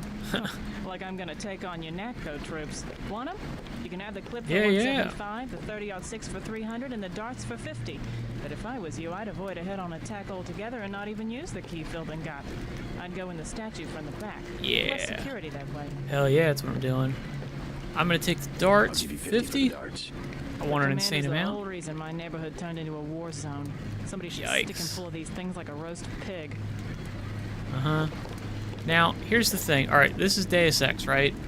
And this is a drifter woman, homeless. Look at the cans. All right? They knew who they were designing this game for. Seriously. Like that supposedly like mutilated, horrifying figure of a woman is prettier than characters designed specifically to appeal to women who like pretty characters, like Blood Elves in World of Warcraft. Literally, that, you know, blob of pixels is prettier. It's supposed to be like awful looking, like scarred up and all kinds of just rough. Yeah, she's prettier. That's hilarious. It's ridiculous. That's where we're at. Insanity. Okay. Obviously, let me double check here. Let me go into my images. Okay. This guy, Leo Gold, NSF rank, Colonel, Special Operations, Hell's Kitchen, frequent contact with Jojo Fine, Juan Ivanovich Lebedev, and other sympathizers. Alright, and the satellite photo. Okay, so we're up here, so we can go over to here to go over to our comm relay, which we are going to do. And then we're going to come back, and like right here is how we get up back into the statue complex. Okay, I don't think there's anybody around here. Shouldn't be. And I didn't see people walking around here, right? No, I haven't really seen anybody. So I don't want to, like, go super sneaky.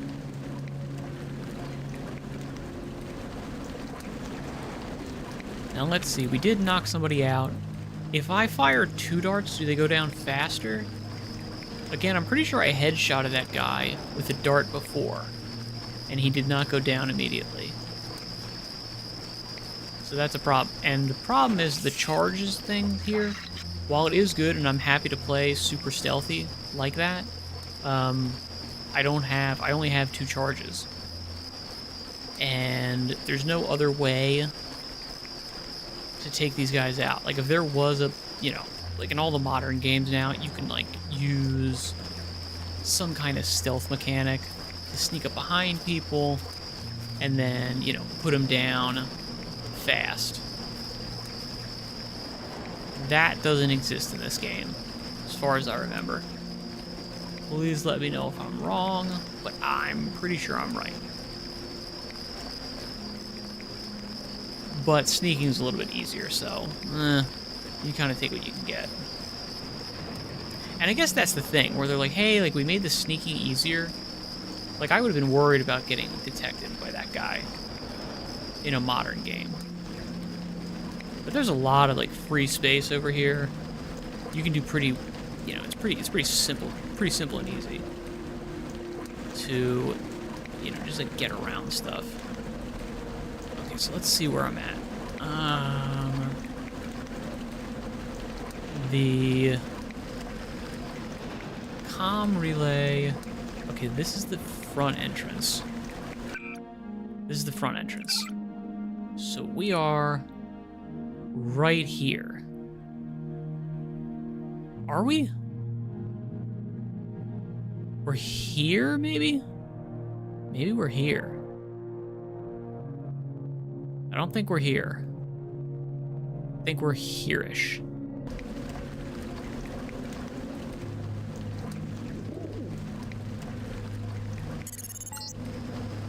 Be careful. The NSF has set up patchwork security systems here. Okay. Nope. Thought I saw someone. Nope, nope, A guy nope, in nope. a coat. Nope, nope, nope, nope, nope, nope, nope, nope. You didn't see me?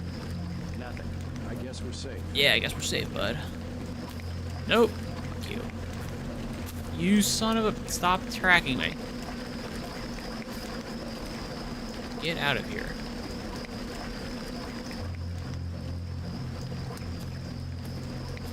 Where is he going? Dear God.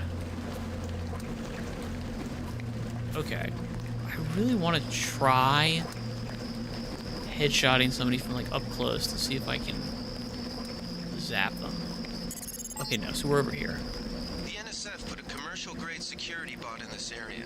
You can either avoid its patrol route, or, if you're feeling lucky, try and take it out with the EMP grenades or explosives. I wouldn't recommend taking it on with small arms. Yeah, no, definitely not. That's the combat drone, so I'm actually just trying to go over to here. I want to check out this, what do you call it? Is there an invisible wall here? Maybe. This is the grid. So, maybe I just can't get to it.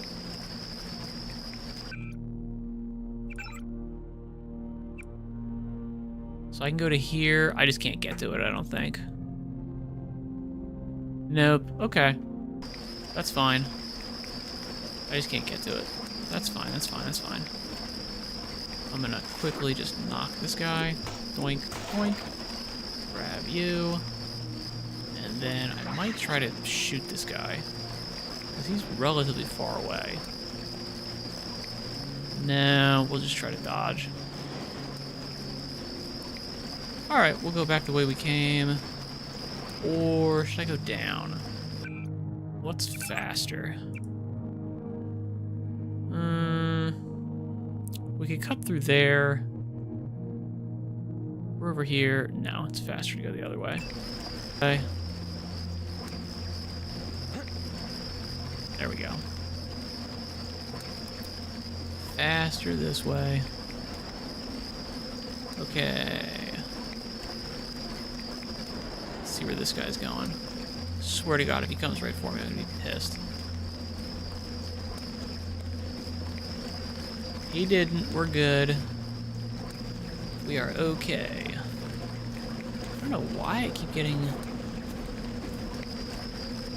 disconnected. It's really weird. Who was that? I didn't see it. Ashes.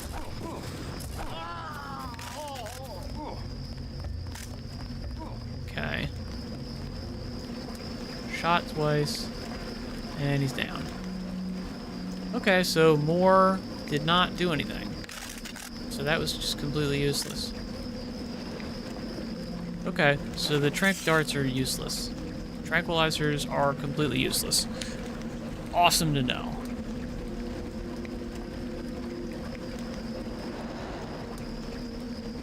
Cool to know.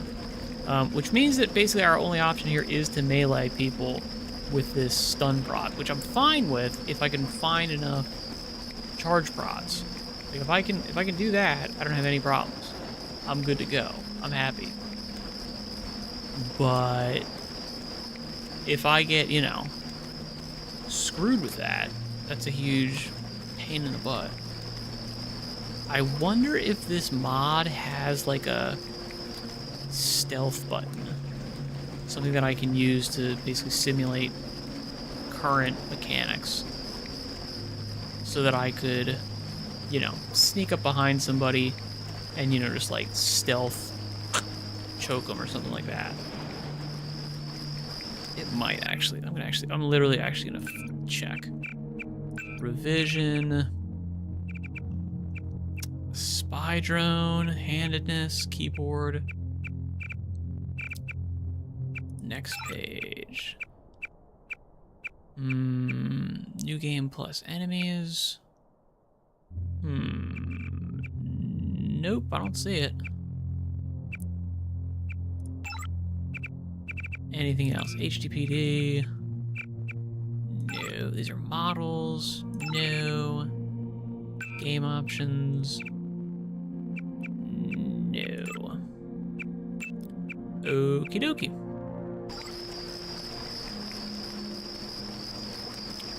That's fine. I'm trying to play like a vanilla anyway, but, you know. I'll take the bonuses I can get if I can find them. Okie dokie, there shouldn't be anybody over here. There's not anybody over here. Nobody over here. There's some people over... No, that's our big robot buddy. That's cool. Then we're coming over to here. And is this the thing of big? It looks like it. It looks like this is where we're going. Yeah. So this is how we get up. And I just fell off. Whatever. Not even important. Doesn't even matter. Okay. We're gonna turn on the lights here. So I can see slightly. Uh-huh. Good. Turn it off, just in case. Okay, we'll turn it on one more time. See if I can see anything, and we're good. And I can basically jump up and do all this kind of stuff. Right? Hang on. Okay. And there's bad guys. Doink. Got it. Okay. Let's just go the route of least resistance.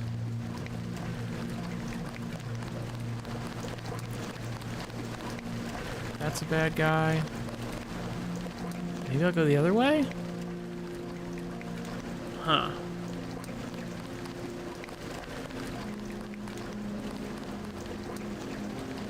What do we think? I mean, I can definitely take these guys out, and to be honest, I think there's like a little info plaque over here. I think there is a little info plaque over here. Now, I'm pretty sure I've headshotted this dude. Fascist.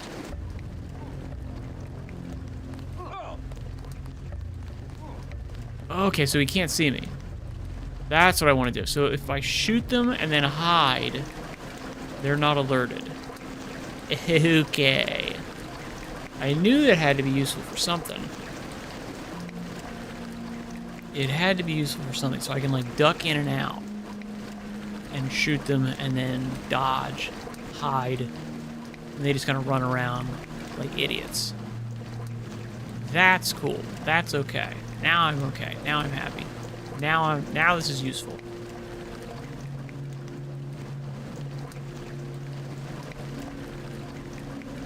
Can I shoot them from this far away? No.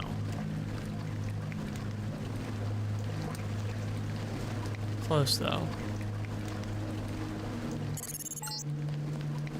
A shame, isn't it? The French terrorist group Silhouette claims that France was wrong to give the U.S. the statue. We think they planned the bombing. I probably don't actually have to shoot this guy. I can just walk around him. Yeah, I can easily just dodge this guy. no problem. I could also just take him out, but nah. I'll just dodge. If I have to come back around, I probably won't hit him again, but looking pretty good so far. It is interesting to see the different elements of game design. Like, you would never see an entire other side of a thing like this in normal games be totally unguarded.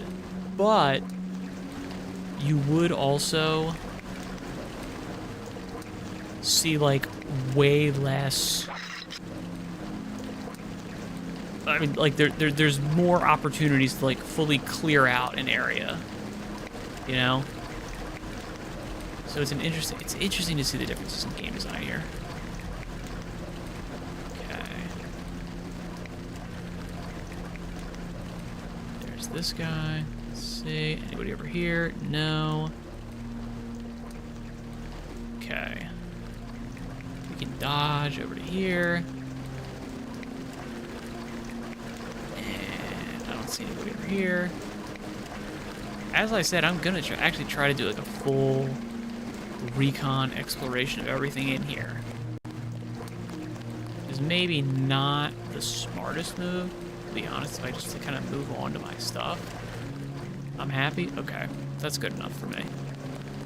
I don't need to see what's on the other side of this. I've explored 3/4 of it. That's enough. If there's some other stuff up there, great, but I don't really care. All right. I don't know why I keep losing. It keeps telling me YouTube Studio is getting like disconnected.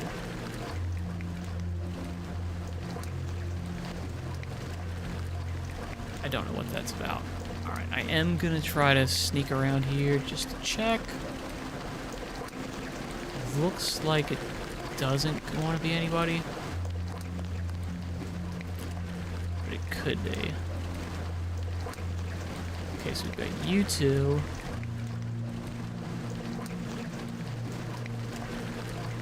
I wonder if that gas grenade will take everybody out. Okay. Let me see what I have here. I've got an EMP grenade. No, I've got a bioelectric cell. Okay. I've got these guys. Laser. Huh. Okay, accuracy. Can I get both of these guys? Yes, I'll do you. Can I also do you? Yep, works for me. Okay, hazmat suit. I don't need that. Don't need this. Don't need this. Charge pod. Chemical fire extinguisher. Didn't I have something else? Oh, maybe I picked it up in that game where I died. I bet I did. Okay, I thought I had like a gas grenade. I don't.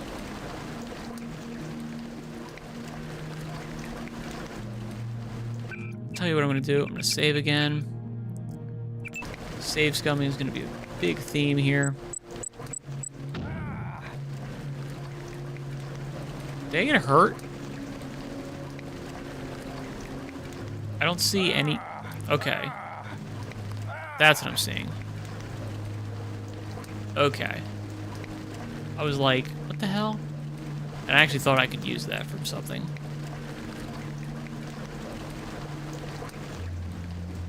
I can't though. Can I run up to this? Yes. Excellent. Cool, cool, cool, cool, cool, cool, cool. All right. So then, is there another one right here? There it is. There we go. Okay.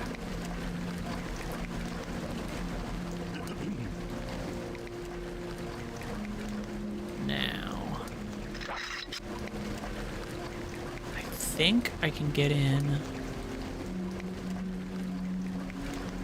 Okay, they're both looking in this direction. It looks like I can go into here. I might actually literally be able to take both of them out.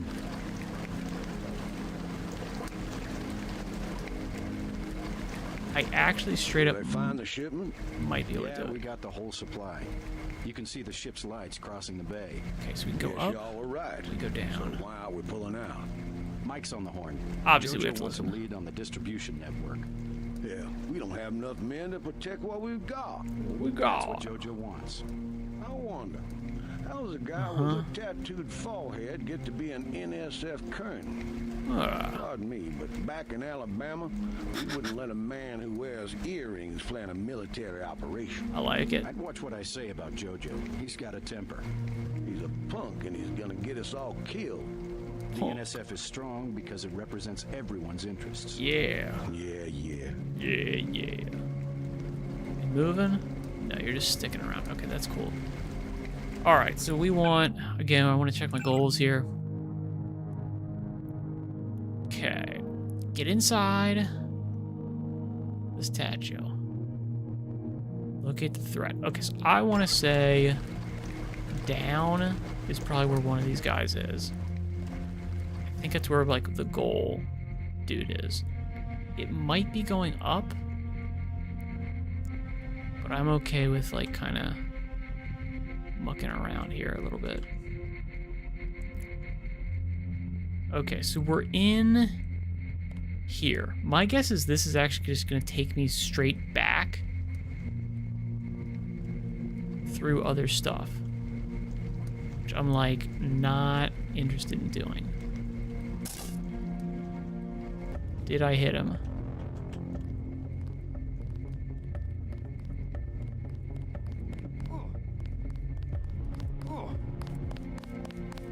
Ooh. Nice. Cool. Now, does this take me... Okay, this is the front entrance.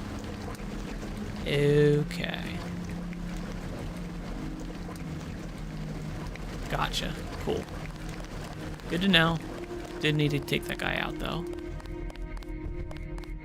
Did not need to take him out, then. Which is fine. Okay. Here's the turrets. Obviously, I'm going to get annihilated on that.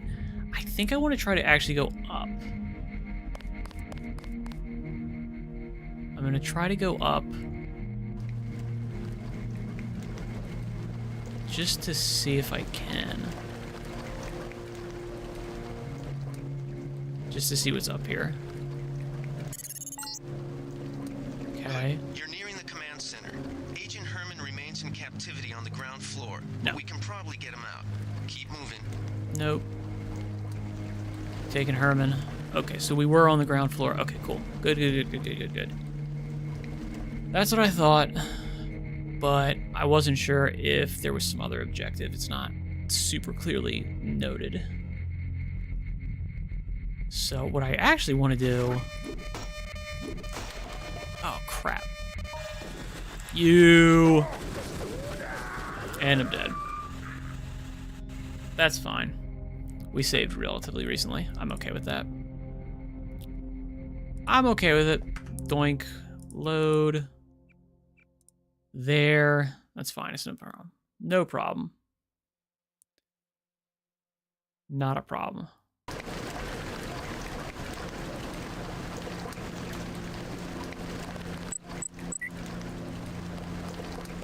And we can basically just take these guys out. It's just free. They're just free weapons. I'll take them. Thank you. And again, in like a normal, I shouldn't say normal, in a modern game, I would never be able to get away with this. I would never be able to get away with like running around this close to people. Yeah. Would not happen. Would not work. Did I find the shipment? Yeah, All right. we got the whole supply. Oh. You can see the ship's lights crossing the bay. Guess y'all were right. So why are we pulling out? Mike's on the horn. Jojo wants a lead on the distribution network. Yeah, we don't have enough men to protect what we've got. That's what JoJo wants. You know what's funny here? How's a guy with a tattooed forehead Listen to this accent. When is the last time you heard something like that in a modern game? Let a man who wears earrings plan a military Like this operation. random mercenary thug, unnamed Mook, has like a backstory. He's from Alabama. He's doing this kind of stuff. Like, that's crazy. That's completely ridiculous and insane. This guy has more of a backstory and a more compelling backstory than like 90% of named characters. Okay. So that's good. How do I... Okay, I know there's a camera there. The thing I'm wondering about is how do I... Okay. It's secure. Let me see if I do 5, 10%, 1 tool. Oh, okay, hang on. Oh, okay. Okay. The 10% strength is how strong it is, so it's not very strong if it's 10%. I thought it was like a 10% success rate. It is not a 10% success rate.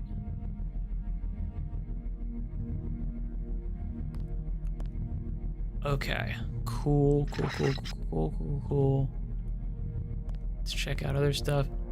So there's a guy up there, which I probably will have to deal with.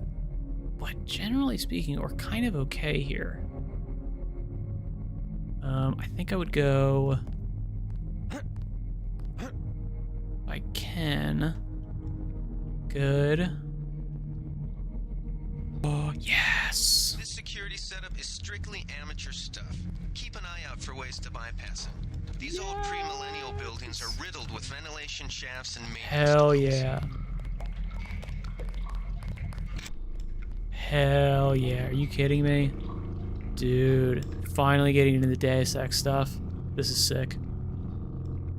Absolutely sick. Does this drain my electricity, by the by? I think it does. Hell yes. Pick up a new multi-tool. Yup. I'll take it. Hell yeah. Are you kidding me? Dude, that's so cool. Soy food. I can pick a lock, but I don't think I have... Yeah, I only have... Wait a minute. How many locks? I only have 1 lockpick. I'm not going to use it up on this. I'm not going to use up the lockpick on this. Might be useful, but I don't know what's behind it, so I'm gonna save it until I have another one, or until I find something more useful. Okay. That was funny. PS20, data cube. So many people use that ATM each day that it's busted 90% of the time. But if it's working, you might need some cash today for the pub crawl we got planned in the city. Don't let the tourists get you down. See you there tonight, sweetie. Uh-huh. Jonathan, your husband-to-be. P.S. I was serious last night. I really want to get married to the statue. We met our friends work there. That's adorable. It does sound like somebody's there. Sounds like someone is there.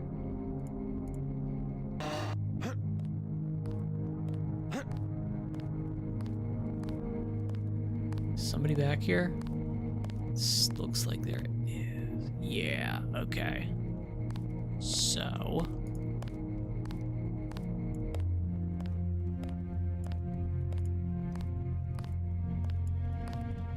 Can I just drop it? Why can't I drop it, you piece of crap? Come on, dude. Killing me. Who was that? I didn't see a uniform. Alright, well, we're just gonna shoot this guy. I guess it's nothing.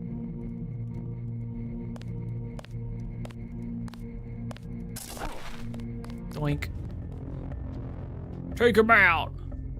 Nope. We're just gonna wait for you to die.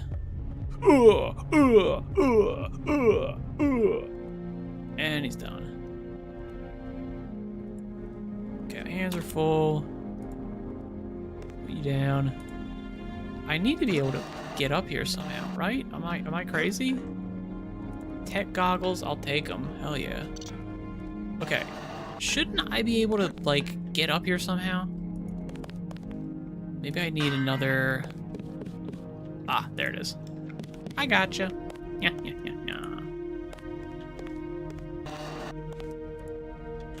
Okay. You...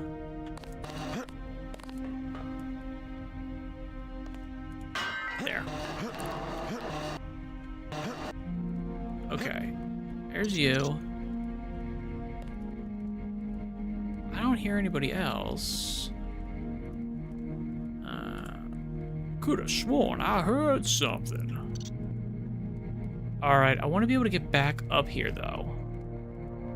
I've got one. Oh, shit.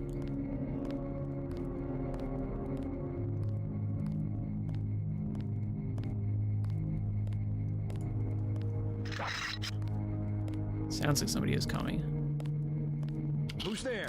I think the law's up. That's him. He's a cop. He's a cop! Nope, you can't get me now. Get lost.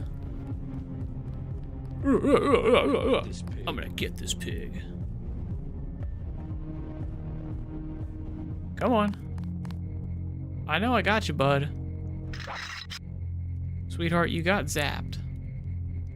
Stay cool. The guy's still around. Okay. I got this one. Nope, you ain't got nothing.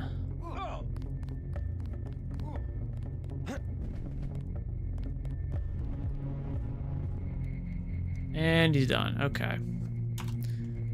Now you to here, and then I can use you to get up there. Good. Okay, so that's 2. Good. Soda. I am literally just gonna eat all my food. Use.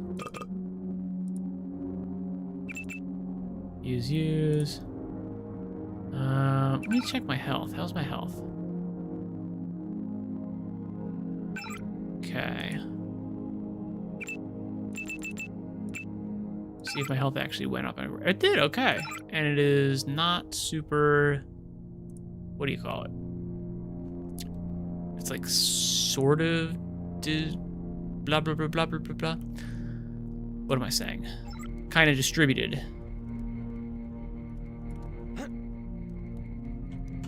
Okay, for some reason I'm now blind. Let me equip. Okay. I'm going to unequip now. Beautiful. Kind of cool, though. I don't know why I'm so freaking blind. What was going on with that? Grab my ammo. I'll grab that.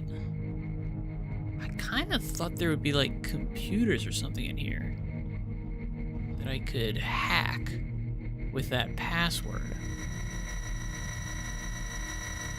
But apparently not. Oh. So there were 2 of them in here. I thought there was just 1 of them in here.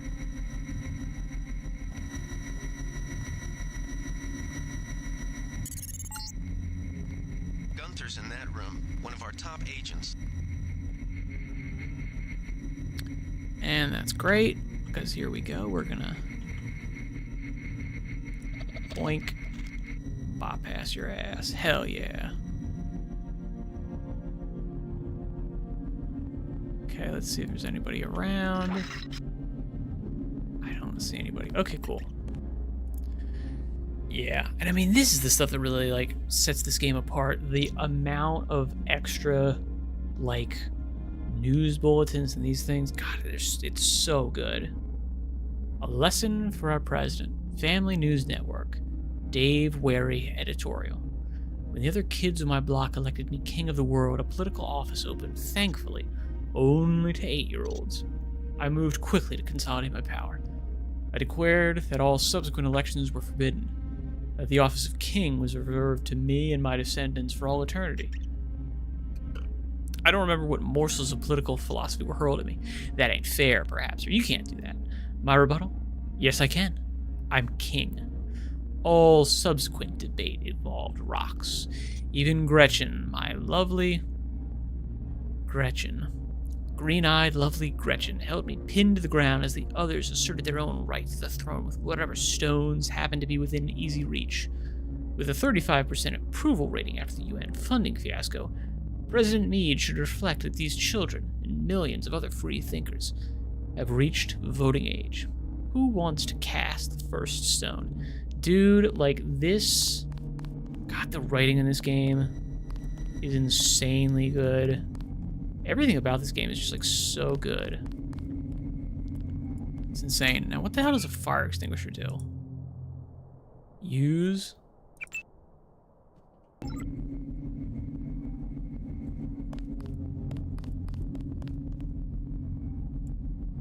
Okay.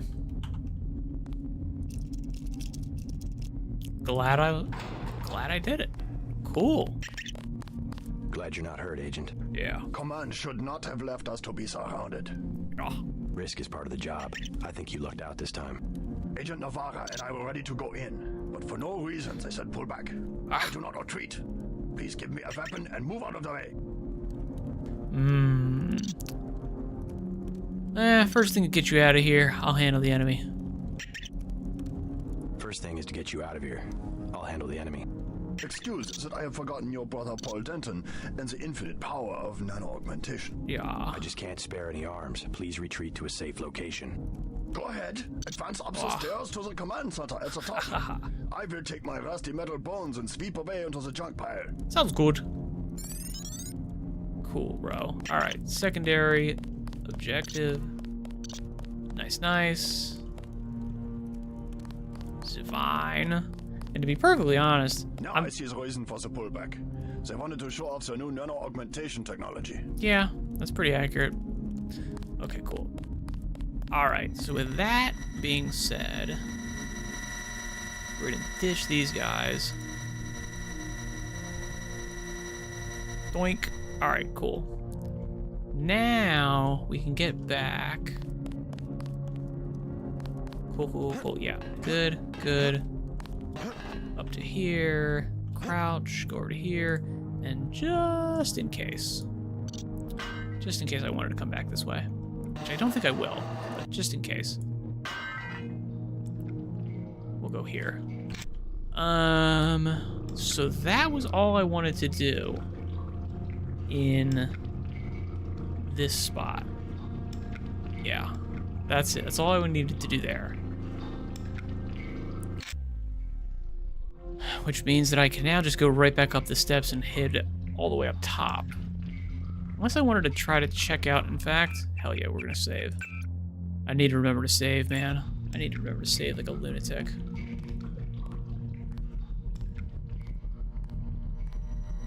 Okay, now this. Alarm bypasser. Let's grab this kind of crap. Oh, hell yeah. Data cube, set of the turrets and cache station. Base defense. That's cool. Can I? Okay, we're really trying to stealth around here, but okay, there's a guy. We don't want to hit him. We're gonna wait.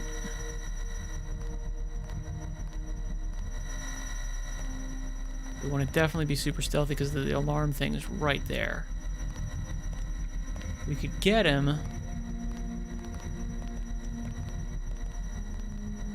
but he would definitely be able to head to the alarm sounder. So let's just go up the steps. Let's just get up the steps. we're good. Okay. Super solid. That's good. That's all I wanted to do, and that basically means that we are easily ready. And I should have remembered that guy was there, 'cause that could have been bad. But otherwise, we're okay. And then these guys didn't move. Awesome. So we've got the secondary objective. Do I have anything in here? No. Okay. So that's the secondary objectives. Gunther Dealt has with. reestablished contact. He says you helped him escape.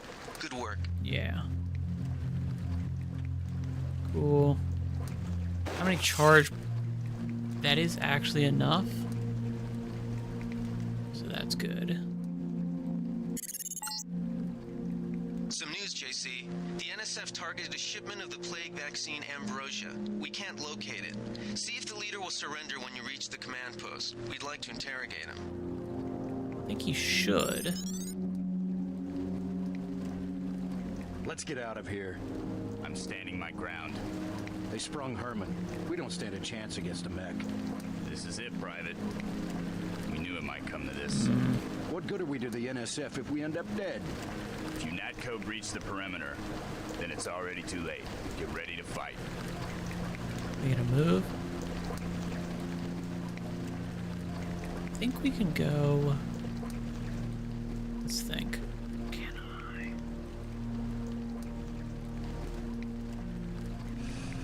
I? Does think we've got an intruder. No, I don't think so. Almost missed him. Is he gonna come up here? If you come down here, I'm actually okay with it because I can just run and then hide. Okay.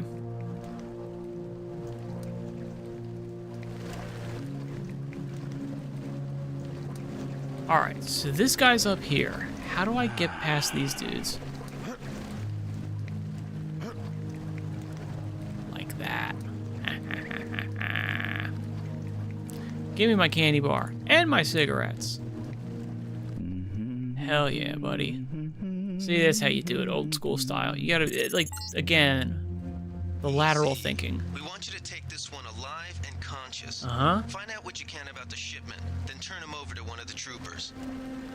No problem, dude. So he's the dude I do not want to murder. Let's see if there's anything up here I want to grab. Doesn't look like it. Looks like we good to go. God, I can't see anything though. Granted, that is like good, like again, hilariously enough, it's like, oh, it's good game design that this thing is like unreadable. I can't see anything. Don't shoot. I surrender. So you think you know better? Because it actually makes you like need to do it. You're too late.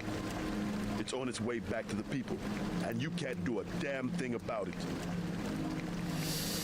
Except send you back to the people in a body bag. Tell me about the shipment, and I'll order the troops to pick up as a prisoner instead of a corpse. Tell me about the shipment, and I'll order the troops to pick you up as a prisoner instead of a corpse. Ask away. We already won this round. Okay, cool. Where are you taking it? We're just giving ordinary people the same chance to survive as the bureaucrats in Washington. You have to unload in New York because the choppers would spot you at sea. Yeah. I think the government made the plague on purpose to get rid of the population growth. God, this is such a good game. I will pass on your orders to the troopers. Report back to base on the west side of the island. Mission complete. This is such a good game, dude. Okay, are we all... I don't understand. What are you doing? Oh, right. Because I'm pointing a gun at him. The chief finally let us loose. We were right Yeah. behind you and cut through them like a hot knife through butter. It's a cool gun. Just answer the question. Answer the Don't question. believe me? It's all in the numbers. For 100 years, there's been a conspiracy of plutocrats against ordinary people. You have a single fact to back that up. Really? Number one, in 1945, corporations paid 50% Listen of up. federal taxes. Now they pay about 5%. Huh? Number two, in 1900, 90% of Americans were self-employed. Now it's about 2%. So, it's called consolidation. Strengthen governments and corporations, weaken individuals. With taxes, this can be done imperceptibly over time. Okay. I'm not entirely I guarantee you that the interrogation staff at UNACO will not be as forbearing as I am. Yeah, the secret police. You're just bullies for a completely illegitimate government in Washington. We will All right. that shipment one way or another. Okay. The entire executive branch is handpicked. 19 of Oh the my last God. 23 U.S. presidents have been members of the Trilateral Commission. The Trilateral Commission is financed by the Rockefellers and the Rothschilds. Don't tell me. Dude. Anyone can become a member. But not everyone does. That's why they call it the secret government. Holy shit.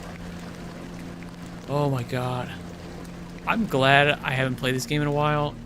It's hitting different, man. You can't fight ideas with bullets. Oh my god, I love it. Okay. This game's so good. Holy shit. This game is so good. It is disgusting how good this game is. Okay, everybody's done? Cool, so I can loot everybody. Aw. Can't loot everybody? Aw, man. I figured I would get some free stuff. Alright, well, at least I can pick up all the items. Seriously, though, dude. How good is this game? Like, the writing in it, just, I mean, I always knew that was the case. Because I remember playing this game way after it came out. Way after it came out. So, like, all the stuff was old still. But it was just, like, still so good. So insanely solid.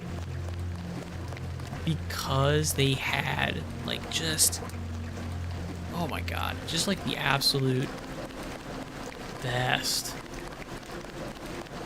writing.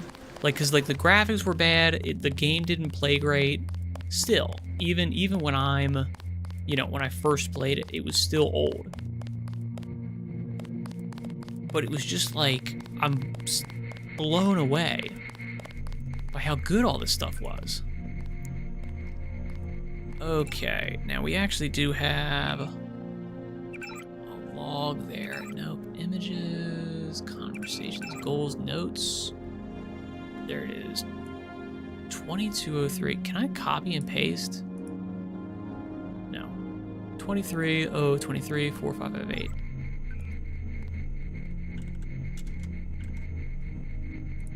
What was it? 4568?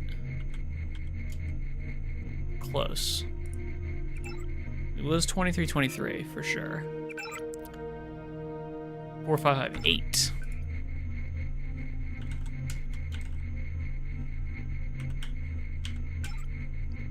Big bonk. Yup. Stealing all their money. Hell yeah. Ooh, can I just like double click? I just click this all the time to heal all my health. I think I might be able to do that. No, it's gonna take way too long. But you could actually, I think, do that. Let's see what's up here. Hell yeah, dude. Old school games, dude. I like, just again, like rewarding the exploration is so good. I love it. The control schemes are terrible, but it's like, it doesn't matter, man. All this other stuff is so good. So good. And I think I will actually figure out how to do some cheats, like the electricity cheats. I remember literally like not using them at all. Because the game's like kind of difficult. Is it difficult? Is difficult the right word? It's like, yeah, is difficult the right word? It's like, it's so sparing. Like, I don't know if the balance is great on it. That's the one thing I will say about it. And let's see from here. They sent us in to pick up the pieces. We've already searched the boxes and delivered the enemy munitions to the quartermaster. Aww. That's okay, dude. You left some boxes here and there, so Lockpick, hell yeah. The NSF had a commercial-grade security bot in this area, but one of our soldiers zapped its electrical system with an EMP grenade. Sweet. I would have been slightly worried otherwise. Alright, I think that's it then. Now again, there's the one... Okay, that I was wondering if shift would make me go faster. It does not. I'm going as fast as I can go. And let's see what's in here. Ooh.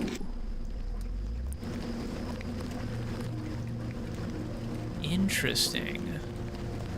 This is locked. I can do 2 picks on this. Let me check. Skills. Ooh, okay. I'm gonna do lockpicking. If I can do lockpicking, I cannot do lockpicking. Interesting. I would totally do lockpicking though. God, it's such a good game. Okay, but this is gonna be here forever. I think. If somebody knows different, let me know. But I think that's there forever.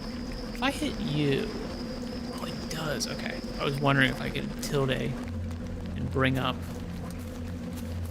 some stuff, and I can.